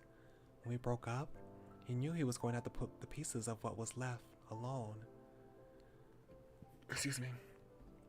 I wanted to be there for him, even after everything, but I was the one divorcing him. It was impossible. Oh. I never imagined he's someone he truly relied on, and I had to remember that wasn't changing. As bleak as it felt at the time, Cliff still tried not to let any of that show to you, Cove. He did what he could to keep your spirits high about the move. Your new house, the scar, everything. So that's why. Cove trailed off. He had misunderstood the impact his injury had on his parents. You were reminded of something that made more sense now. Mr. Colton had been so helpful with Cove's old Halloween costume because he didn't want Cove to be saddened by the scar. It was clear Cove was coming to the same realizations. Now with all that said, if Cliff was a completely perfect and wonderful guy, I wouldn't have left him. If it was even pretty good, I would have stayed. It was hard not to have custody.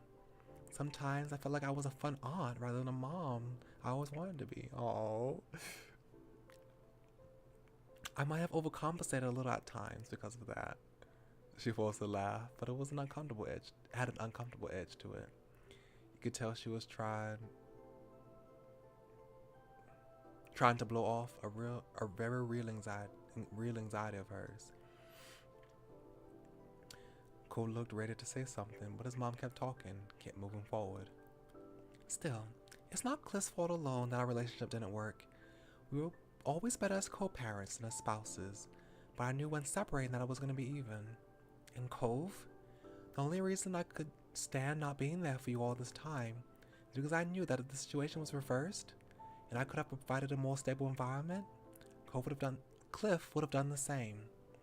Your dad would have given up his house, his shop, and even his right arm if it would guarantee that you were safe and happy. So as painful as it was, I was sure you would be okay, because you were still with someone who loved you more than anything else in the world. Cole lowered his head, tears falling to the ground. He tried to speak. Took him a few tries. Yeah, I was like, I see that this sprite has the tears down his cheeks. This one just has the tears welling up in his eyes, but this one actually has the tears. Thank you for telling me. His voice cracked, and Kara made an alarm sound on the other end of the line. I'm sorry, baby. I didn't mean to make you cry. I get it. It's okay. He was still crying. Everyone could tell, being physically present or not. I love you, Mom. You've always been my mom, not some aunt. My mom, or not some aunt. Not some aunt, my mom. I love you too. Her tone was thick with emotion. She was at an edge of a voice break herself. I'm so lucky to be your mom. She started to sniffle openly. Don't feel bad for me now Don't feel bad for me with how it worked out. I promise that none of it was your fault. And not as though as I'm and it's not as though I'm completely miserable over here. I have an incredible life with a beautiful baby boy of my own who calls me whenever he can. At that, Cole's tears came down even heavier. Oh, thank you. Kira sighed affectionately. You could hear the warmth in her voice. I think that's good for now. Maybe we should end the call. Take a moment. Is that really alright? He tightened his grip on the phone. You could see how emotionally exhausted he looked. We'll be in touch soon.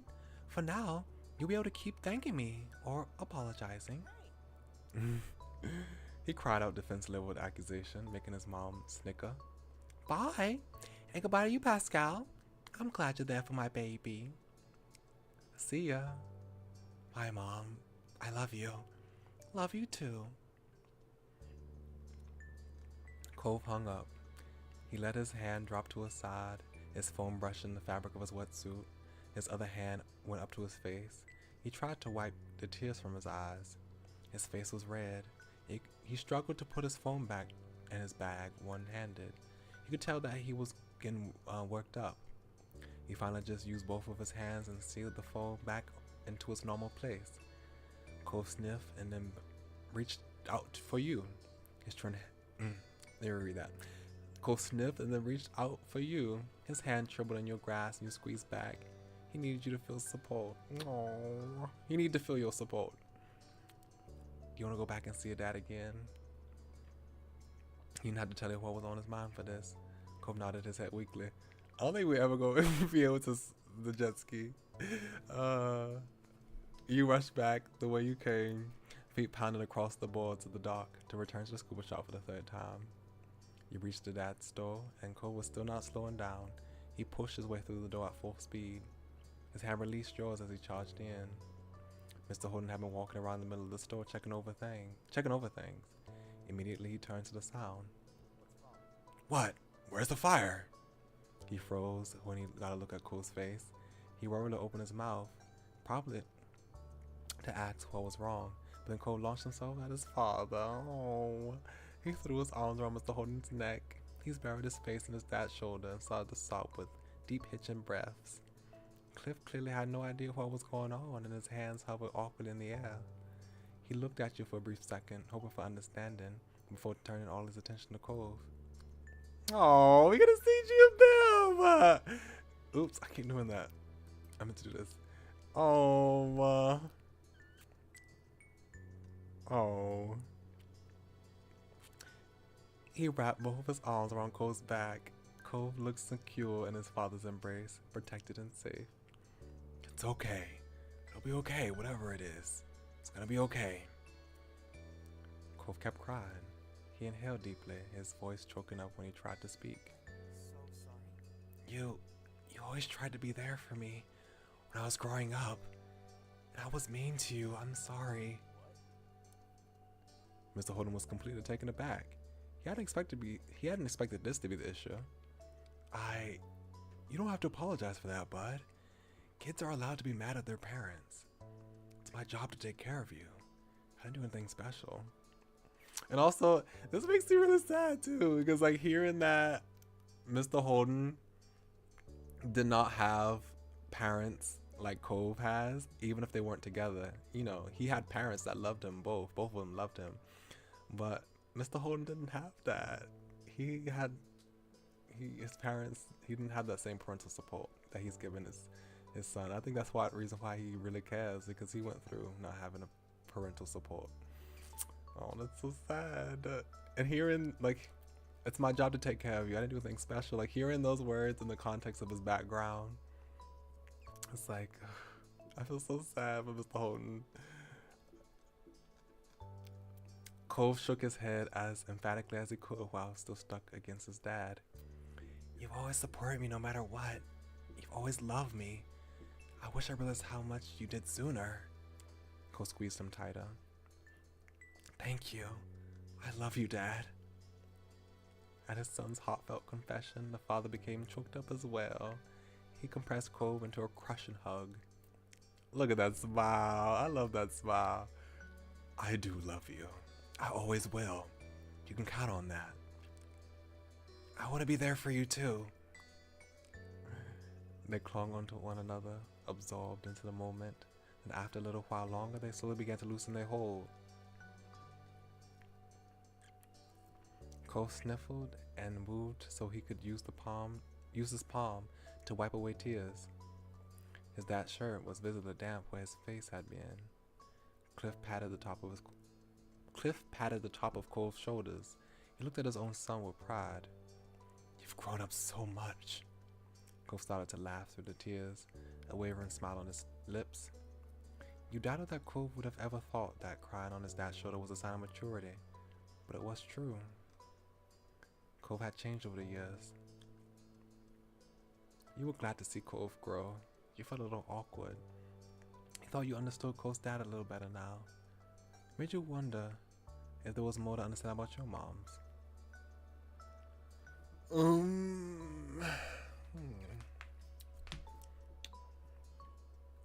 I guess I'll say this. Your perception of Cliff had always been colored by the limited size he was willing to show his neighbors, and then through Cove's eyes. What you had learned today gave you more of a complete picture of him. It felt like you knew him better now, on his own merits. Cove wiped at his eyes again. You're a great dad. You're a great son. Mr. Holden was plainly touched by the words, and beamed at his beloved child. Cove looked away and shyly traced his scar. Cliff chuckled and released Cove to rub the back of his neck. The earlier panic had bled off and left confusion. I'm glad we had this talk, but what was it that made you cry in the first place? You weren't too bad off when I left you before. Oh. Cove ducked his head further down, getting a very good look at the scuff marks on the floor. I called Mom. I want to talk to her about all this. He kicked one of his feet shyly, swinging it back and forth against the ground. Things felt really hard when I was younger, but it wasn't just me going through stuff, Dad. You never give yourself credit. Cliff smiled gently and gripped Cole's shoulder with reassurance. Kara's an amazing person to come to my defense. For me, the only part was seeing you and her unhappy. Everything else, that was nothing. He wrapped an arm around Cole's neck for another side hug. Cole leaned into an embrace and glanced up at his dad. Your old man's tougher than he looks. Just look at how powerful these arms are. And this is 10 years on. I was in my prime those days. Cove laughed. It was a light sound, full of fondness. Okay. He quieted down a little, finding a quick moment of seriousness. Thanks, Dad. Thanks again, Dad. I know you don't want me to feel bad, and I'm happy, because everything you and Mom did, have a really nice life. Mr. Holden's countenance became much more serious. He didn't take what was said lightly. Cove, you are very welcome. That's so good to hear. Then he let Cove go again. This time, they both took a step back to their normal proximity. Mr. Holden cleared his throat. He looked at you right in the eyes. Welcome, Luke. Thank you very much. I really appreciate that. And I hope that you're enjoying the stream. I hope you have a nice day as well. But yeah, I really appreciate your comment.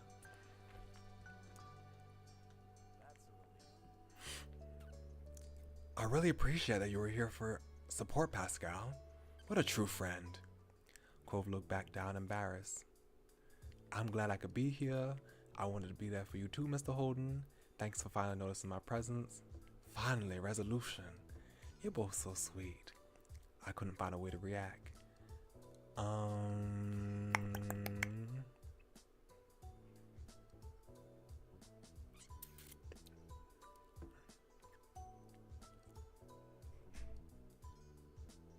That's probably me. Like, what could I even say, to be honest?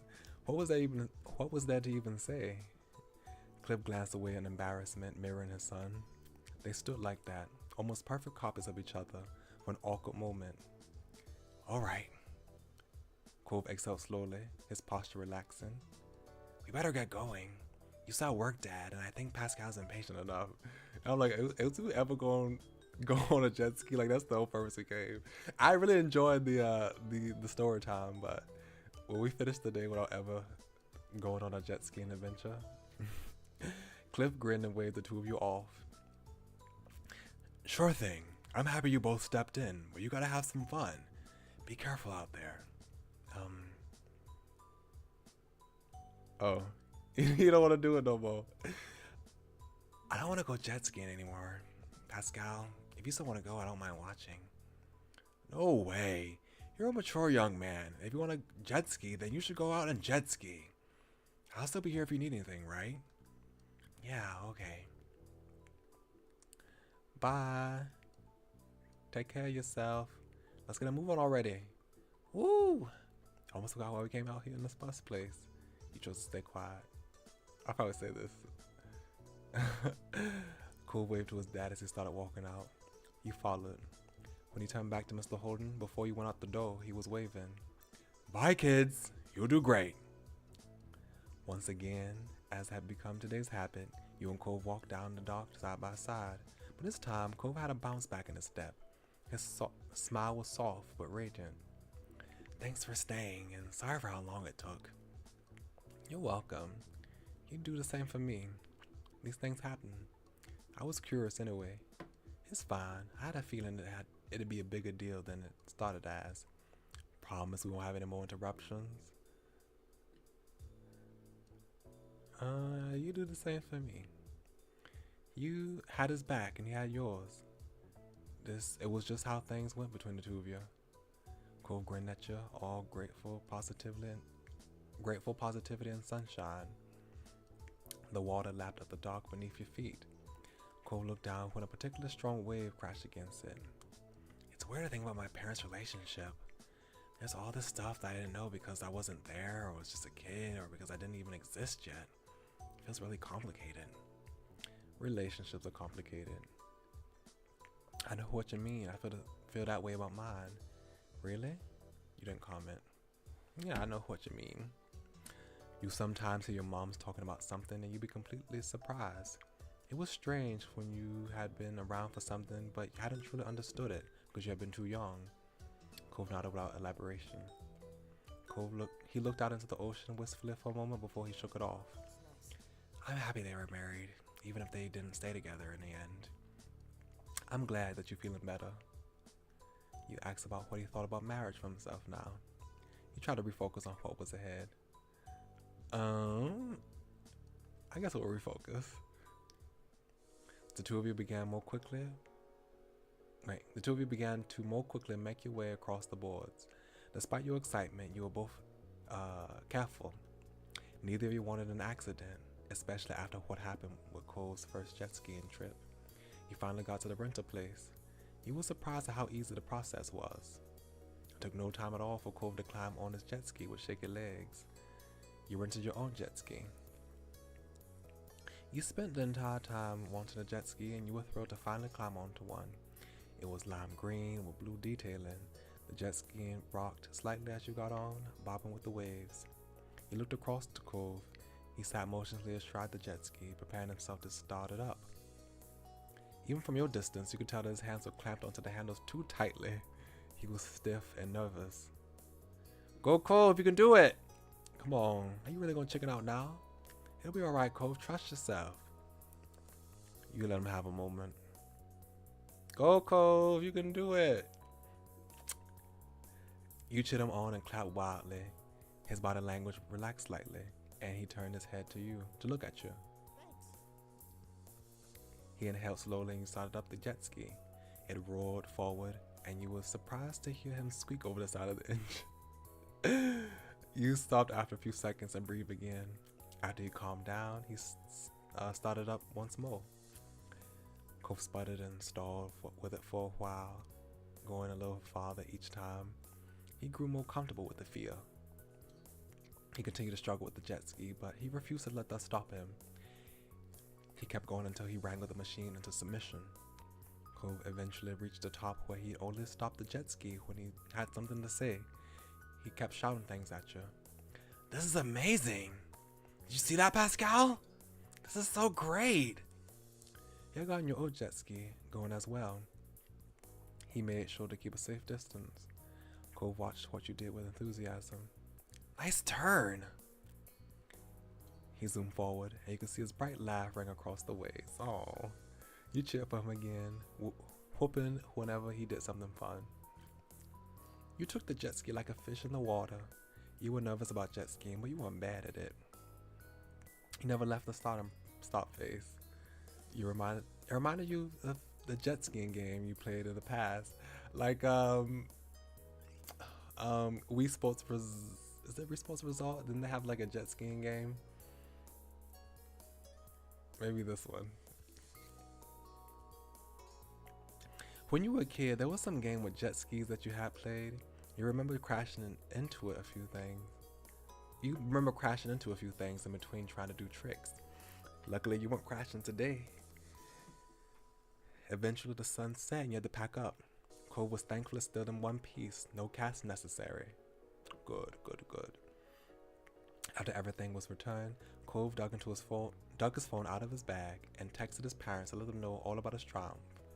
An idea to take a photo to mark the occasion struck Cove, and they wanted you to join him in the selfie. This is what I do. I smile. I just smile in selfies. I don't do anything special. You grin as he took the picture. It was a nice shot with the ocean stretching behind you. His phone vibrated after only a moment. His phone vibrated after only a moment after texting it out. Mr. Holden and Kara had likely been waiting the entire day to find out how this outing would go. And with the news of his success, both Cove's parents sent back how proud they were of Cove and how far he had come. Yeah, Wii Sports Resort and like Wii Sports Resort, New Super Mario Bros. And My Sims. Those are the games I played as a child. Like the main games, my favorite games to play. We sold our Wii, so I can't play those games no more. I think we still have the games, but we don't have the Wii. Or did we sell the games with the Wii? But yeah, those memories are gone. Well, they're not gone, they're still in my heart, but I can never play that again unless I buy another Wii. But yeah, those are my favorite games growing up. Too. Did I read this? Okay, I did. Watching him grinning into the setting sun. Watching him grinning in the setting sun after facing so many fears that day, he felt the same. Okay, so it is about 3 hours and 30 minutes. So I think we have time to do one more story before we end the stream. We'll get to about 4 hours. So I think late night shift. I think this should probably take us up to about 4 hours. Okay, so this will be the last one for today, most likely. So you see Baxter. After lunch, you ran to Baxter. He was more than happy for an impromptu hangout in your neighborhood. He oddly spoke about the first time he bought a shirt online. Apparently the website hadn't been in English, so he had to make do with automatic online translations. Why does this actually seem like a shirt that you will go on? Have you ever been online and gone to those like Chinese, it's usually Chinese websites, but sometimes it could be Hindi, but usually those Chinese websites where they have cheap clothes or cheap goods online, and you see like the type of stuff that they have. This shirt does look like it'd be one from one of those online websites. Oh my gosh. His unique fashion sense was eclectic in more than one way. Finding out how he filled his wardrobe answered some of your questions about his look. He smiled in fond remembrance. I remember how I made him talk. I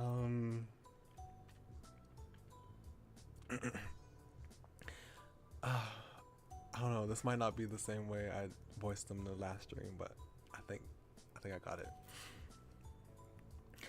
I measured myself multiple times to make sure I could order the correct size. It wasn't as if I'd be able to ship it back if there were problems. But to make a long story short, it arrived in one piece, multiple months later. At that point, I wasn't going to complain. It was a physical object in my hands. He gestured with his arms for emphasis. As he did, Baxter glanced at his wrist, at a watch that wasn't there. Anyway, I hope I'm not taking too much of your time with this. You were currently taking it easy for a bit before you had to get ready for work. You had an unusual closing shift at your job today. Actually, I do have to get going soon. I have a closing shift at work. Normally, I don't close today. I don't know if someone's out or what. It is what it is. Cove's already working. Excuse me. He's at the old library as an assistant. I think he found a good option for himself, especially with how limited jobs are in this town. He can usually take later shifts, so he has his mornings free. So both of us are pretty much booked for this evening once I get to work. Baxter nodded understandingly. He was more interested than you had expected him to be. What do you do? I work at a public library. I work at a tropical place restaurant.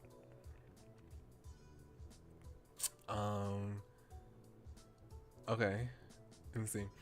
The only places I've ever worked at is a grocery store, and when I worked at a amusement park for the summer, I worked at Starbucks. So one is like, they're both customer service, like retail kind of type stuff. But if I had a chance to work at a library, I'd probably take the chance. He grinned as if you had just He grinned as if you had just said you had an exciting career as a movie star. Interesting. It's so sweet that the two of you work together. Absolutely adorable, really. Now that I know where and when you work, does that mean I should avoid visiting that place at that time? Or should I conveniently happen to bump into you during your shift? You felt a little awkward at his question. At least he was asking before he appeared. At least he was asking before just appearing at your job. Okay. I wouldn't mind seeing you there. I absolutely love having a distraction during my shift. It doesn't matter to me. You can show up if you want. I'm gonna be busy working. Avoid it. You said nothing.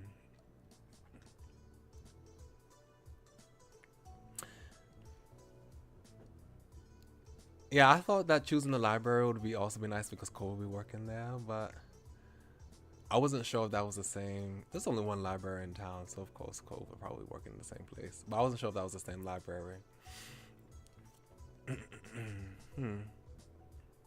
I wonder if we would meet up with someone else if we went to the restaurant. Are we going to work today? We might. Let's see. I'm gonna be busy working. You gave him a soft but truthful no. You didn't think, do I want to say no? Let me see. It's just a library. He can come by if he wants to.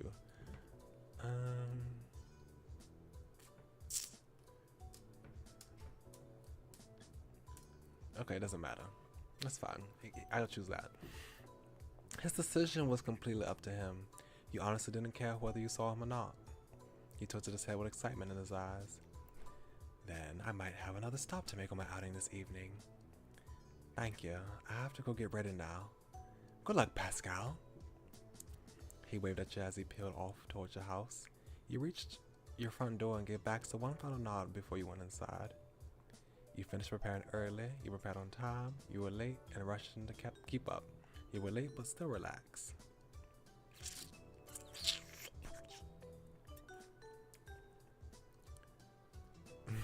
Late but still relaxed. You spent more time talking to Baxter than you realized. You looked at the clock and shrugged. Things were going to take as long as they took. You didn't hurry your normal pre-work routine. Actually, no. I would probably do this. I'll probably rush. You took as little time as possible to assemble your uniform. Of all things, one of your shoes had gone missing. Eventually, you found them under your bed, but not before looking everywhere else in your room. You knew you were running behind, so you threw everything on as fast as you could. You ran out the door and slammed it shut behind you. Yeah, this is probably more how I'd react. You made your way to work, walking down familiar streets. It didn't take long to get there, even on foot. After you reached the building, you threw yourself through the door as fast as you could. Cove spotted you immediately. He was in the middle of taking a stack of books on the front desk. He smirked at you. making direct eye contact and then looking deliberately at the clock. He set the pile on the desk. Close call. You brushed that off the same way you brushed down your uniform back into place. Hi, Cove. Need any help with those? I got them, but thanks. Were greetings taken care of? You prepared to get your shift officially started. The first thing you had to deal with was putting away some books that had been left on the study table. Most of them were about bugs, so you took them to the science section. You wondered what the person had been researching as you looked at the titles. You slid each book back into place. Maybe it was a science project on insects? You checked the last book and smiled. You suddenly had a pretty good idea. With the life cycle of lightning bugs safely back in place, you went on to your next task. Most of working in the library was like that. You put things away, organized, unpacked new arrivals, tried to keep the place neat. Sometimes you answer people's questions. You did whatever you were told, really. You were happy with your job. You didn't think your job was bad. You were only working there because you couldn't find something better. You could barely stand working there. It's okay. It was actual work, something that you didn't truly enjoy, but it was okay and you got paid for it. That made it all worthwhile. Sounds about right. Eventually you hit a rhythm and the most of the afternoon slipped by. During a slow moment, you heard a distinct and familiar voice. Okay, Baxter's here. Excuse me? You turned your head and saw Baxter sauntering towards you. He really did turn up just to visit. Hey Baxter, welcome to my job. He grinned with a tilt of his head. Is this a good time? Yeah, I'm not too busy right now. Excellent. You saw his eyes search in place, clearly not having been before. Right, clearly never having been before. You were both standing in the sci-fi section, surrounded by colorful spines with authors' names in large white print. Baxter gave them a cursory glance. I wonder if I can check something out, despite not having someone who actually lives in this town. I've never been to a local library like this. I've only visited school libraries and publicly owned ones. Privately owned libraries? Does that even exist? I didn't even know that. Really? I'm flattered that seeing me was worth breaking your no public library streak. Saying something like that makes you sound really spoiled. You need to stop going to local libraries more often. That sounds like how I respond. Really? It's a pretty open-ended response. You find it hard to imagine for most people. Somehow with Baxter, you could actually see it. Yes, really. Though, you never answer my question. Am I able to get something to be read for the summer, or am I barred from borrowing? You can, as long as you get a library card and return the book before you move back. He looked genuinely excited as he flashed a smile at you. Then there's only one thing to do. Would you mind helping me get set up? With that, you slid back into the customer service mode. He raised an eyebrow at your cheery expression. That won't be a problem at all, sir. Sir, that works for me. You and Max to spend a little more time together, chatting about what he should get. Eventually, a decision was made, and he was off to explore more of the town. You were glad he came by. It was a nice break from real customers, but you had to get back to your usual tasks. You checked the clock set high on the side wall. While how late it was time for your meal break. You breathed a sigh of relief and left your station. You found a quiet nook away from the eye shot of most visitors where you could eat. You had brought a few things from home and started digging in. Go push an old, slightly creaky cart of books past you. He slowed down and creaked to a stop when he noticed that you were there. Having dinner? Yep. I already had mine earlier, but I can take my last small break now. He took a seat next to you, not needing a response, and scooted the chair to be a little closer so you two could talk easily. He knew he was welcome at your spot. Today's been going by really quickly. Definitely. I guess. You continue to listen to him. In some days, the routine of your job seemed to make time go faster. It had become familiar and had eased up from when you first started here. Cove laughed quietly. Hey, am I crazy or did I see Baxter here earlier? You laughed at Cove trying to puzzle out the supposed black and white sighting. Probably. He came by to see me. Oh, well. Wow. Well. Oh no. It's just too bad I missed him. Super busy with my own work, I guess. It's a shame. His tone was joking, at least mostly. You shook your head and tried to hide your grin. It's so busy. I'm surprised I'm even sitting down right now. At that thought, Cove glanced over to the clock at the wall the same way you had earlier. Cove sighed. The two of you had only started to talk, and yet it was somehow over. Oh, bye. The word was flat. He was down about leaving. There was a second of silence before he pulled himself together. We'll have more time later. Right. Bye. He got up and pushed his chair back into place. The spot looked lonely already. You let him go, finish up your meal on your own. Just as you were clearing up, your phone vibrated. Cove, I found time to sneak a quick text. Just a few more hours until closing. You smiled, and you finished your break. It was time to get back to work. Customers continued to trickle in even though it was getting closer to closing time. Before you could jump back into work, you heard your phone's quiet jingle in your pocket. It had to be a text message, but there was no way you could check it now. Shaking the distraction off, you quickly fell back into the rhythm of doing things. There was still plenty of tasks that still had to be done. You were filing some papers when you noticed movement out of the corner of your eye. Glancing up, you saw someone stopping at the counter. Excuse me, do you have any tissues back there? Yeah, we do. I can go grab that in a second.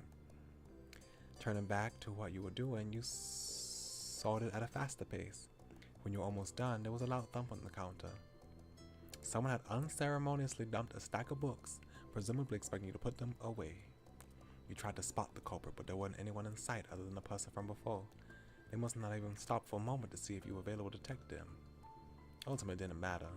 The books did, and with a frown, you started collecting them all in your arms. Startling you for a moment, another hand reached across the counter and picked up one of the books. Tan and the faint line of a scar trailing from the forearm, Cole's mouth pulled into a silent smile, one that you couldn't help but match. He stretched over the counter, and together you had the book sorted and ready to be shelved quickly. Then he strode off with a wave to you from behind. He had his own task to take care of. Windows were out of the way.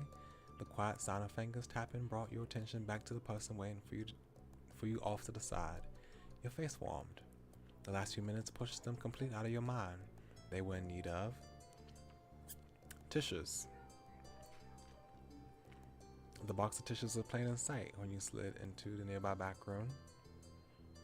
Seconds later, you were back at the counter with your finest customer service smile. You went over to where the library patron was waiting. I'm so sorry for the wait. You held the box of tissues out to them. The gaze glanced down to the box. Thanks. They took a couple of tissues, balled them up in their fists. Before you could ask if they needed anything else, they were already walking away. Soon enough, they disappeared between the shelves, and you were already trying to push the whole event out of your mind. You were just glad that the interruption hadn't made you forget what you were doing. Your body was starting to tire from the busyness of today. Luckily, you had one more short break. You took a seat and finally checked those messages from earlier. There was one from Mom. Would you mind stopping at the grocery store on your way home to pick up some asparagus and peppers for dinner tomorrow? Can't make it myself. Deadlines are tight right now. Thank you and have a great day. You sighed. While the request could have been worse, it was still another thing piled onto your plate. Your limbs instantaneously felt heavier and lethargic. After taking a couple of deep breaths, you sent back a simple response. Okay. You weren't expecting her to text back anytime soon, though you did already get a thanks for it. For another minute, you stretched your arms high over your head and imagined how nice falling into bed later was going to be. You sighed. Hopefully your shift will go by in a blink of an eye. You jump back into the rhythm of things. Okay, so we get to see, did we see it beforehand? I don't remember, but This is what he looks. This is what his uniform looks like. Nice shirt and pants.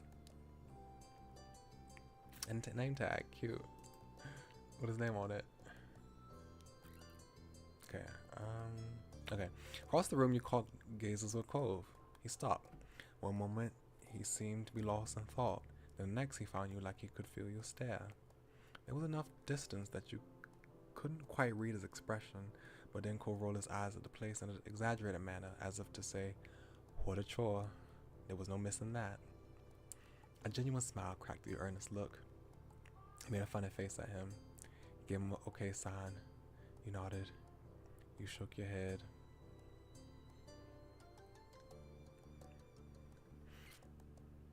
Cole continued to stare, and then after a moment, he pantomimed like he was asking you, "What?" You shook your head again, but faster this time. A small smile tugged at the corners of Cole's mouth, and only grew when you motioned for him to shoot and return to work. For a while, you and Cole were bustling, doing different tasks. You knew each other well enough to give and receive support where needed. Things wouldn't have gone as smoothly if you were working with anyone else. At one point, you and Cove teamed up to push one of the carts around, collecting all the books people abandoned in random places throughout the library. The task ended up being better than usual. No one else was around, so it gave you both the opportunity to make a game out of it. You raced to collect the most books, and then sped to get them reshelved into the right spots, all the while dragging the big cart around together. Then later on, while you were passing by, you had to deal with a different issue. You felt a little pat on your arm. The small action caught your attention, and all you saw for a split second was a fond smile. It put an instant pep in your step. It was fun. You both deserved it to manage the most stressful moments at work. You were grateful to have Cole with you through it all. The last of the customers had finally exited the building. It was time to close. When all the doors were locked, you exhaled loudly. The whole place was finally closed. You were worn down. You felt relieved. Yes. It was like you could finally reach the light at the end of a tunnel. There were too many moments where you could seriously question if you would ever reach this moment. That was me at any of the jobs I worked at. Glancing over at Cove, you saw he was in the middle of stretching his arms out and over his head. He was so clearly ready to lie down, but he wondered if he would be able to open his eyes when he was done. But he did and turned to you. He was so exhausted from working so much overtime, though you could still see sparks of how excited he was to be done for today. It was probably the only thing keeping him on his feet. You wiped your brow. You yawned. I've survived another day. I have successfully gotten that money. How you doing? Oh. Your eyes squished shut. The yawn was big and rumbled throughout your whole body, leaving a few tears in your eyes when they opened. You caught the tail end of Cove yawning in turn. He chuckled me in your eye. It was contagious. Casually, your eyes surveyed the room. You know, hanging out in a shop when it's closed feels kind of weird to me. Even though I work here, being in a locked place when the public isn't allowed just seems wrong. Yeah. I feel the exact same way. You're a weird one. Are you worried someone's gonna call the cops on you? I hadn't thought about that. Makes you feel special. You laugh. Yeah, I understand. It's like we're moments away from being arrested for breaking in, or maybe from a horror movie starting from as we get trapped here. Right? We should head home then. Actually, I have to go run an errand for my mom. Where to? The grocery store. Mom texted me earlier if we had to asking Mom texted me earlier asking if I pick up a couple of things. Oh, would you like to come too? Okay, see you later, Luke. I'm so glad that you stopped by, and thank you so much. I hope to see you again soon when I stream. I usually stream every Friday. I stream this game every Friday. So if you want to come back to catch another stream, if you have time, I'll be streaming this game again next Friday. So thank you so much. Hope you have a wonderful day or night. It's night who I am right now.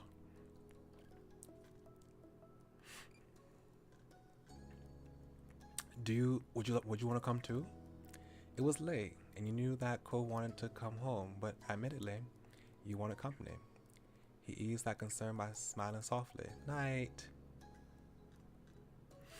Sure, yeah, I can go shopping with you. You walked, right? Mm-hmm. Want to drive you? Yeah, that would make things a lot easier. No problem. It's nice of you to do this. I like spending time with you. Thanks. I like that too. Moments later, you had your things together and you were ready to swing by the store. You were out the door within minutes. Cove pulled into one of the many free parking spots at the neighborhood 24-hour grocery store. Car doors will pop open and you got out at the same time. There was a salty smell in the air as the two of you strolled through the dim parking lot. The local burger joint on the other side of the pavement guaranteed the place always smelled like fries. Ooh, look at this. It's pretty.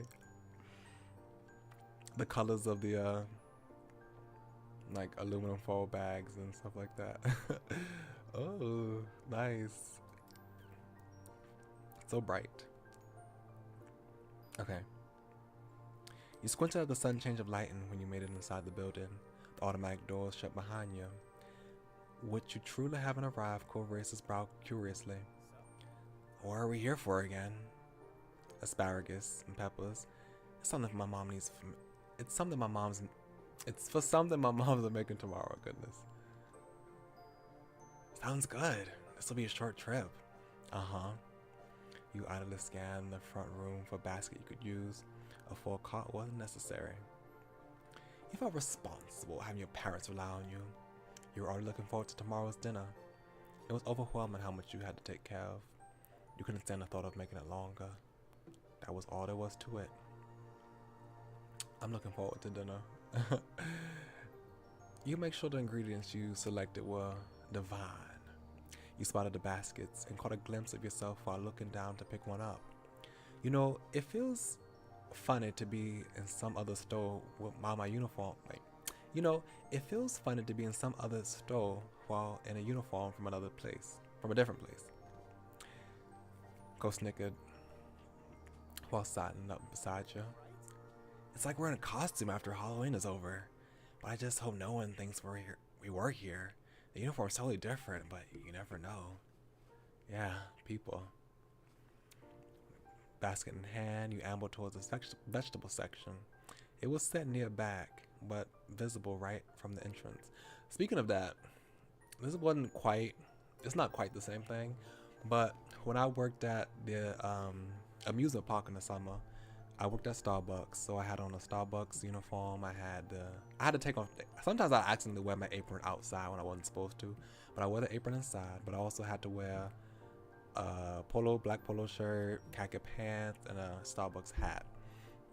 So when I would go out to the park, either to get food when I'm on my lunch break, or if I'm just going out to use the restroom, or to go punch in or punch out, things like that. I'm like, please don't. What else did I have? I think I also had I had my hat. Oh yeah, my name tag too. I had the name tag for the amusement park on my shirt. So I would always, you're not supposed to take the name tag off, because because it says whenever you're on the clock, you're supposed to be present for the amusement park. And even if you work somewhere else that doesn't deal with like the attractions or like the stuff like that, like me, I worked at Starbucks. I was inside the park. I was an employee of the park, so I had to have my full uniform on while I was there. And people feel the need to come and ask you, hey, do you know who that blah blah blah is? I'm like, no, I just work at Starbucks. Like, I don't go around the park.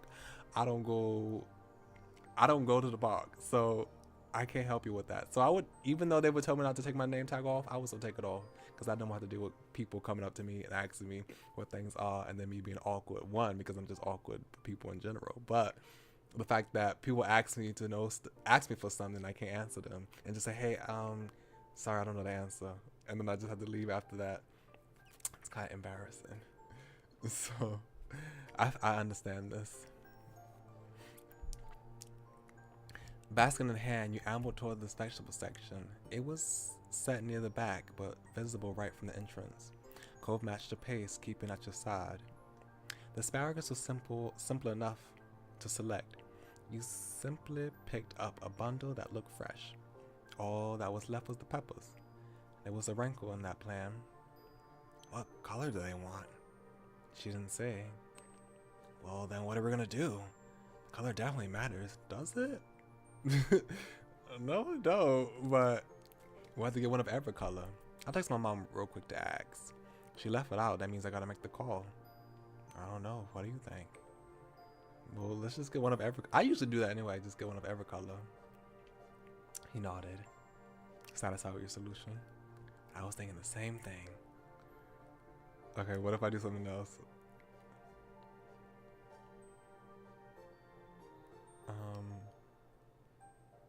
What do you think? Okay, so he actually has his own thoughts. Okay, I was like, does he just say that no matter what you say? Okay, he has his own thoughts. So he doesn't just say that because I say it. Okay, so if I ask him what he thinks, he actually tells me I should get one of every color. So you and Colvin and Dixon went down the row of paper pallets. Green, yellow, red, orange, and even a couple of multicolored peppers got placed in the basket. Multicolored peppers? I have never seen that. I'll have to look it up. Multicolored peppers.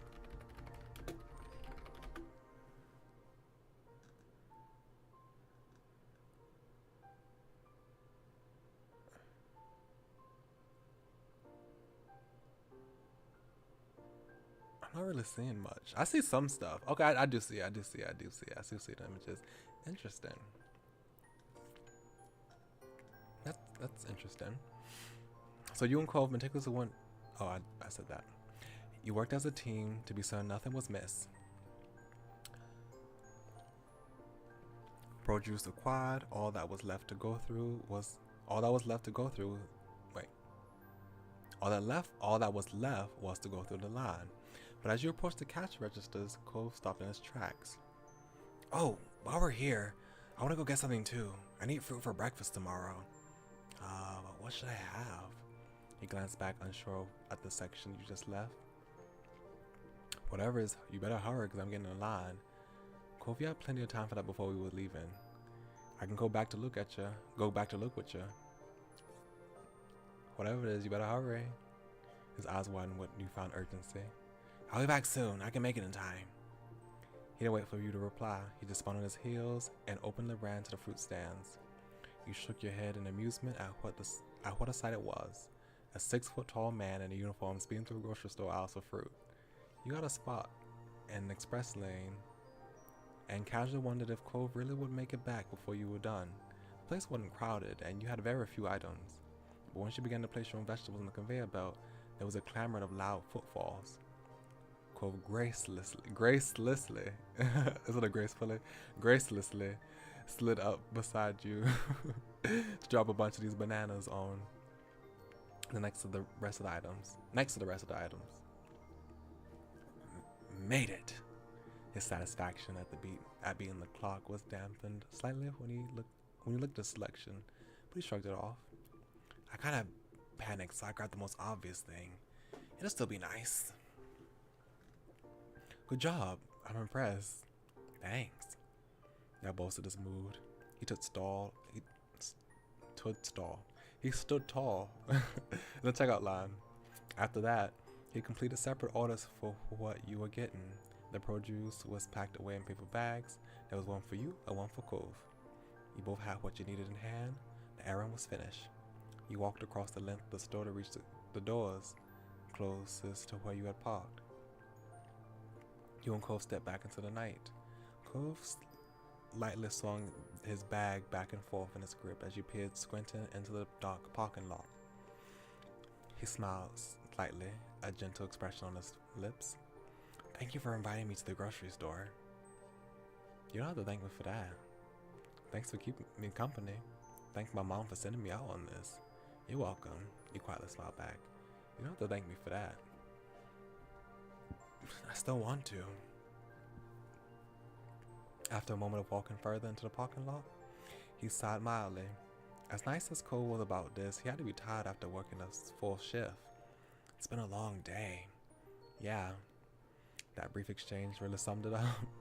Cole shook his head to himself, with amusement replacing his own worn-down expression. When did a busy day go from having way too many ways we wanted to play, or having some extra homework, to having spent all day at a job and then running errands after? I don't know. When we became grown-ups? I don't know, but it sucks. Hey, this is still better than high school. You didn't have an answer.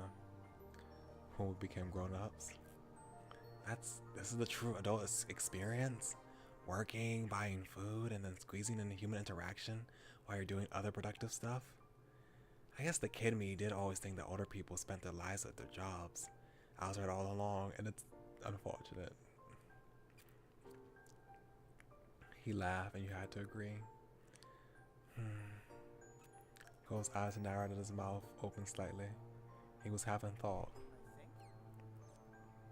Your moms need the stuff for tomorrow's dinner. Wait, your moms need the stuff for tomorrow's dinner. Wait. Your moms need the stuff for tomorrow's dinner, not tonight, right? I was trying to find the best way to put the intonation in that sentence.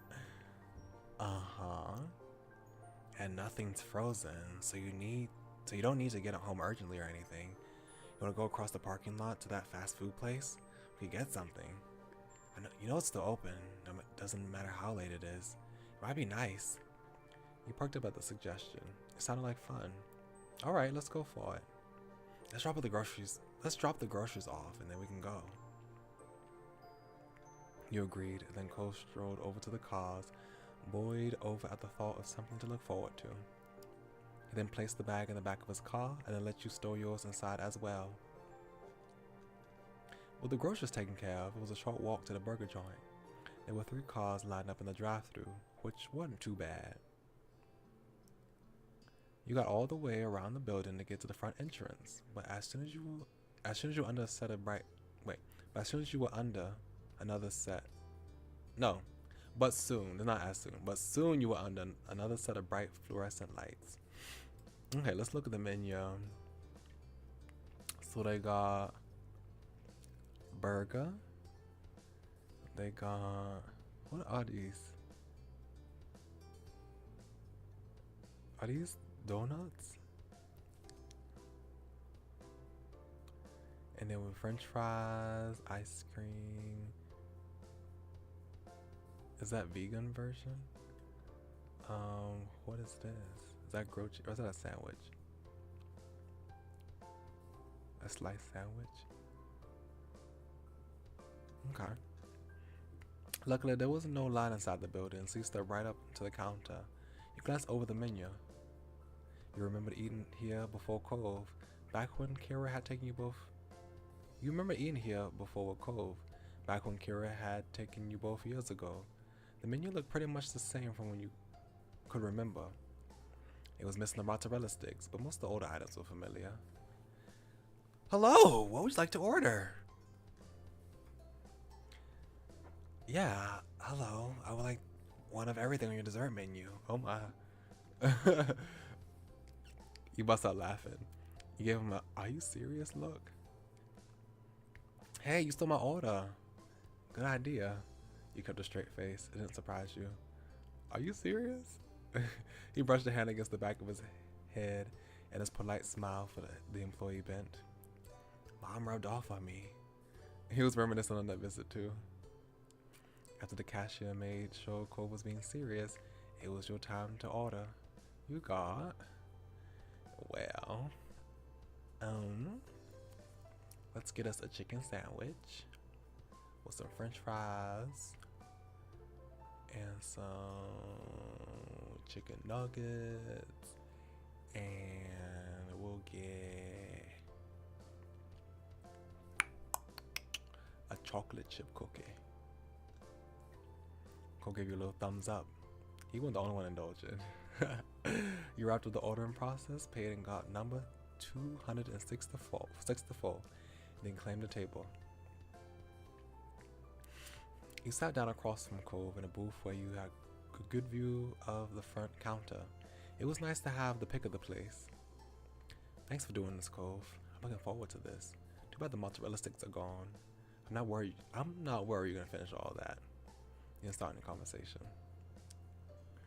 I don't like mozzarella sticks, so I would not care at all, to be honest. Instead of talking, you arrange your table settings to be a little less haphazard. The salt and pepper were properly placed on the table, the side of the table, instead of randomly set in the middle. Cove joined in wordlessly and fidgeted with the stack of napkins he grabbed until the edge was parallel to the edge of the table. Then you took out your phone to text your moms about your delay home. You don't want them to worry. Cove watched it before putting on his phone as well, maybe for the same reason you did. When that base was sent, it was back to just being you and your neighbor once more. He offered you a small smile. I missed you, you know, even if you weren't really ever gone. It's been less time than I'm accustomed to. Cove tapped his fist on the table definitively. He paired the action with a childish pout. If someone saw him like that, they might have assumed that he was throwing a fit over not getting the toy that comes with a kid's meal. I feel the same way. I'm really glad we're doing this. We done had more time with each other. You're really cute. You were all spoiled. He chuckled at his mini tantrum. He beamed at you sincerely. A ray of sunshine in this late night food trip. When the number was called, Cove hopped up from his seat before you could react. I got it. Save our spot. Alright, see ya. I'll have him get that. You nodded in agreement. You stayed at the booth and you got situated for an arrival of all the stuff. You checked over the table and moved your phone to the side to make sure there was a clear space. Cove returned with 2 trays in hand, a great bounty of food. He placed them down carefully, being extra cautious with the tray that held his milkshake. I'm back. Thank you for carrying all that, Cove. It's no problem. Yay! Ooh, I keep doing that. The wheel. I need to press the wheel, not my escape button. Is this an apple pie? I think it is. Apple pie, sundae, milkshake. Hey, he looks so cute. So happy with his milkshake. Cove didn't hesitate before digging in.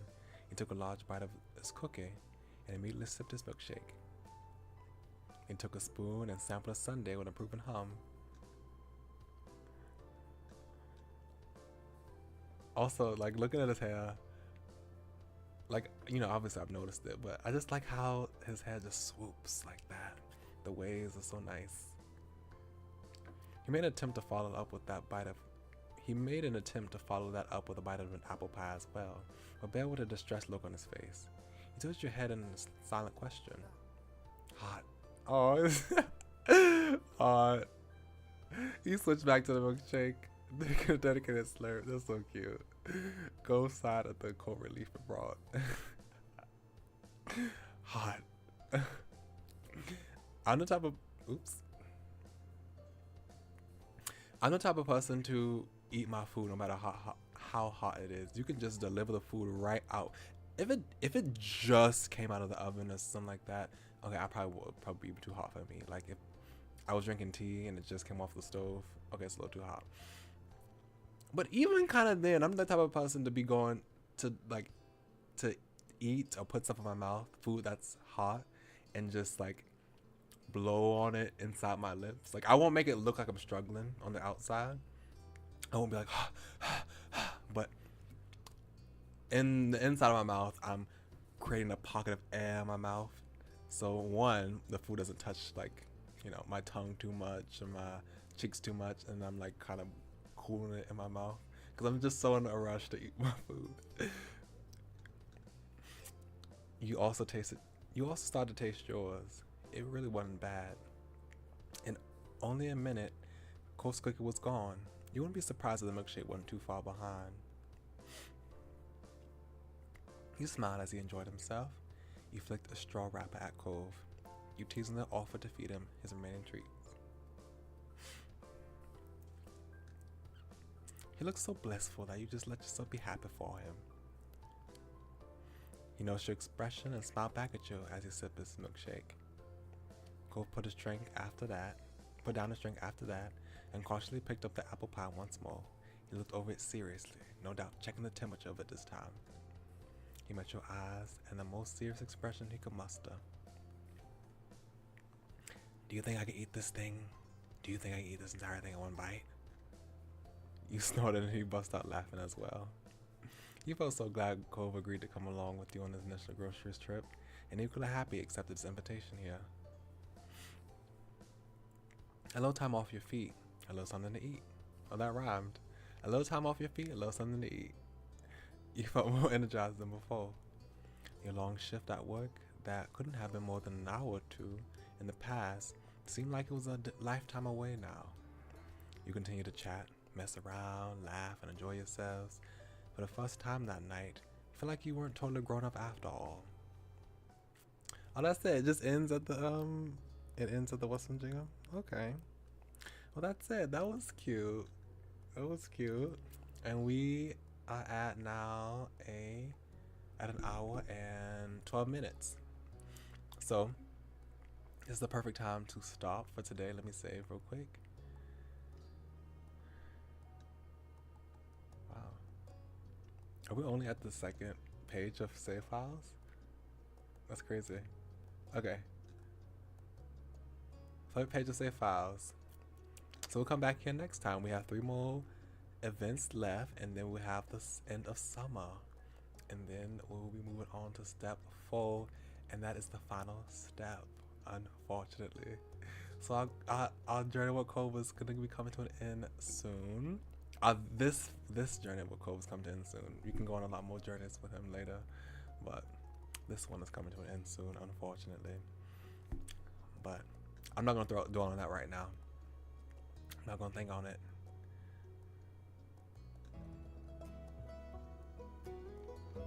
I'm just going to think about the fact that we still have more time with Cove. So yeah, this week for me is my spring break. So Sunday morning I'll be going back to my house, and I should still be able to stream The Forest of Drizzling Rain again, and then we'll be going the next week doing stuff that we normally do, like Mamiya and the Nameless and things like that. But again, I want to do probably since I have extra time with this break, I want to do some other stuff too. So I might do another drawing stream like I did before on my birthday one day. If not something else, I'll think about it. But I want to take advantage of this time to do something different as well. So yeah, that's basically everything that's happening this week. So I want to thank all y'all very kindly for coming. It's 10 o'clock. Yeah, thank all y'all very kindly for coming. Much obliged, and I hope that y'all have a nice, wonderful day. Y'all come back now. You heard me. Bye. Have a good night.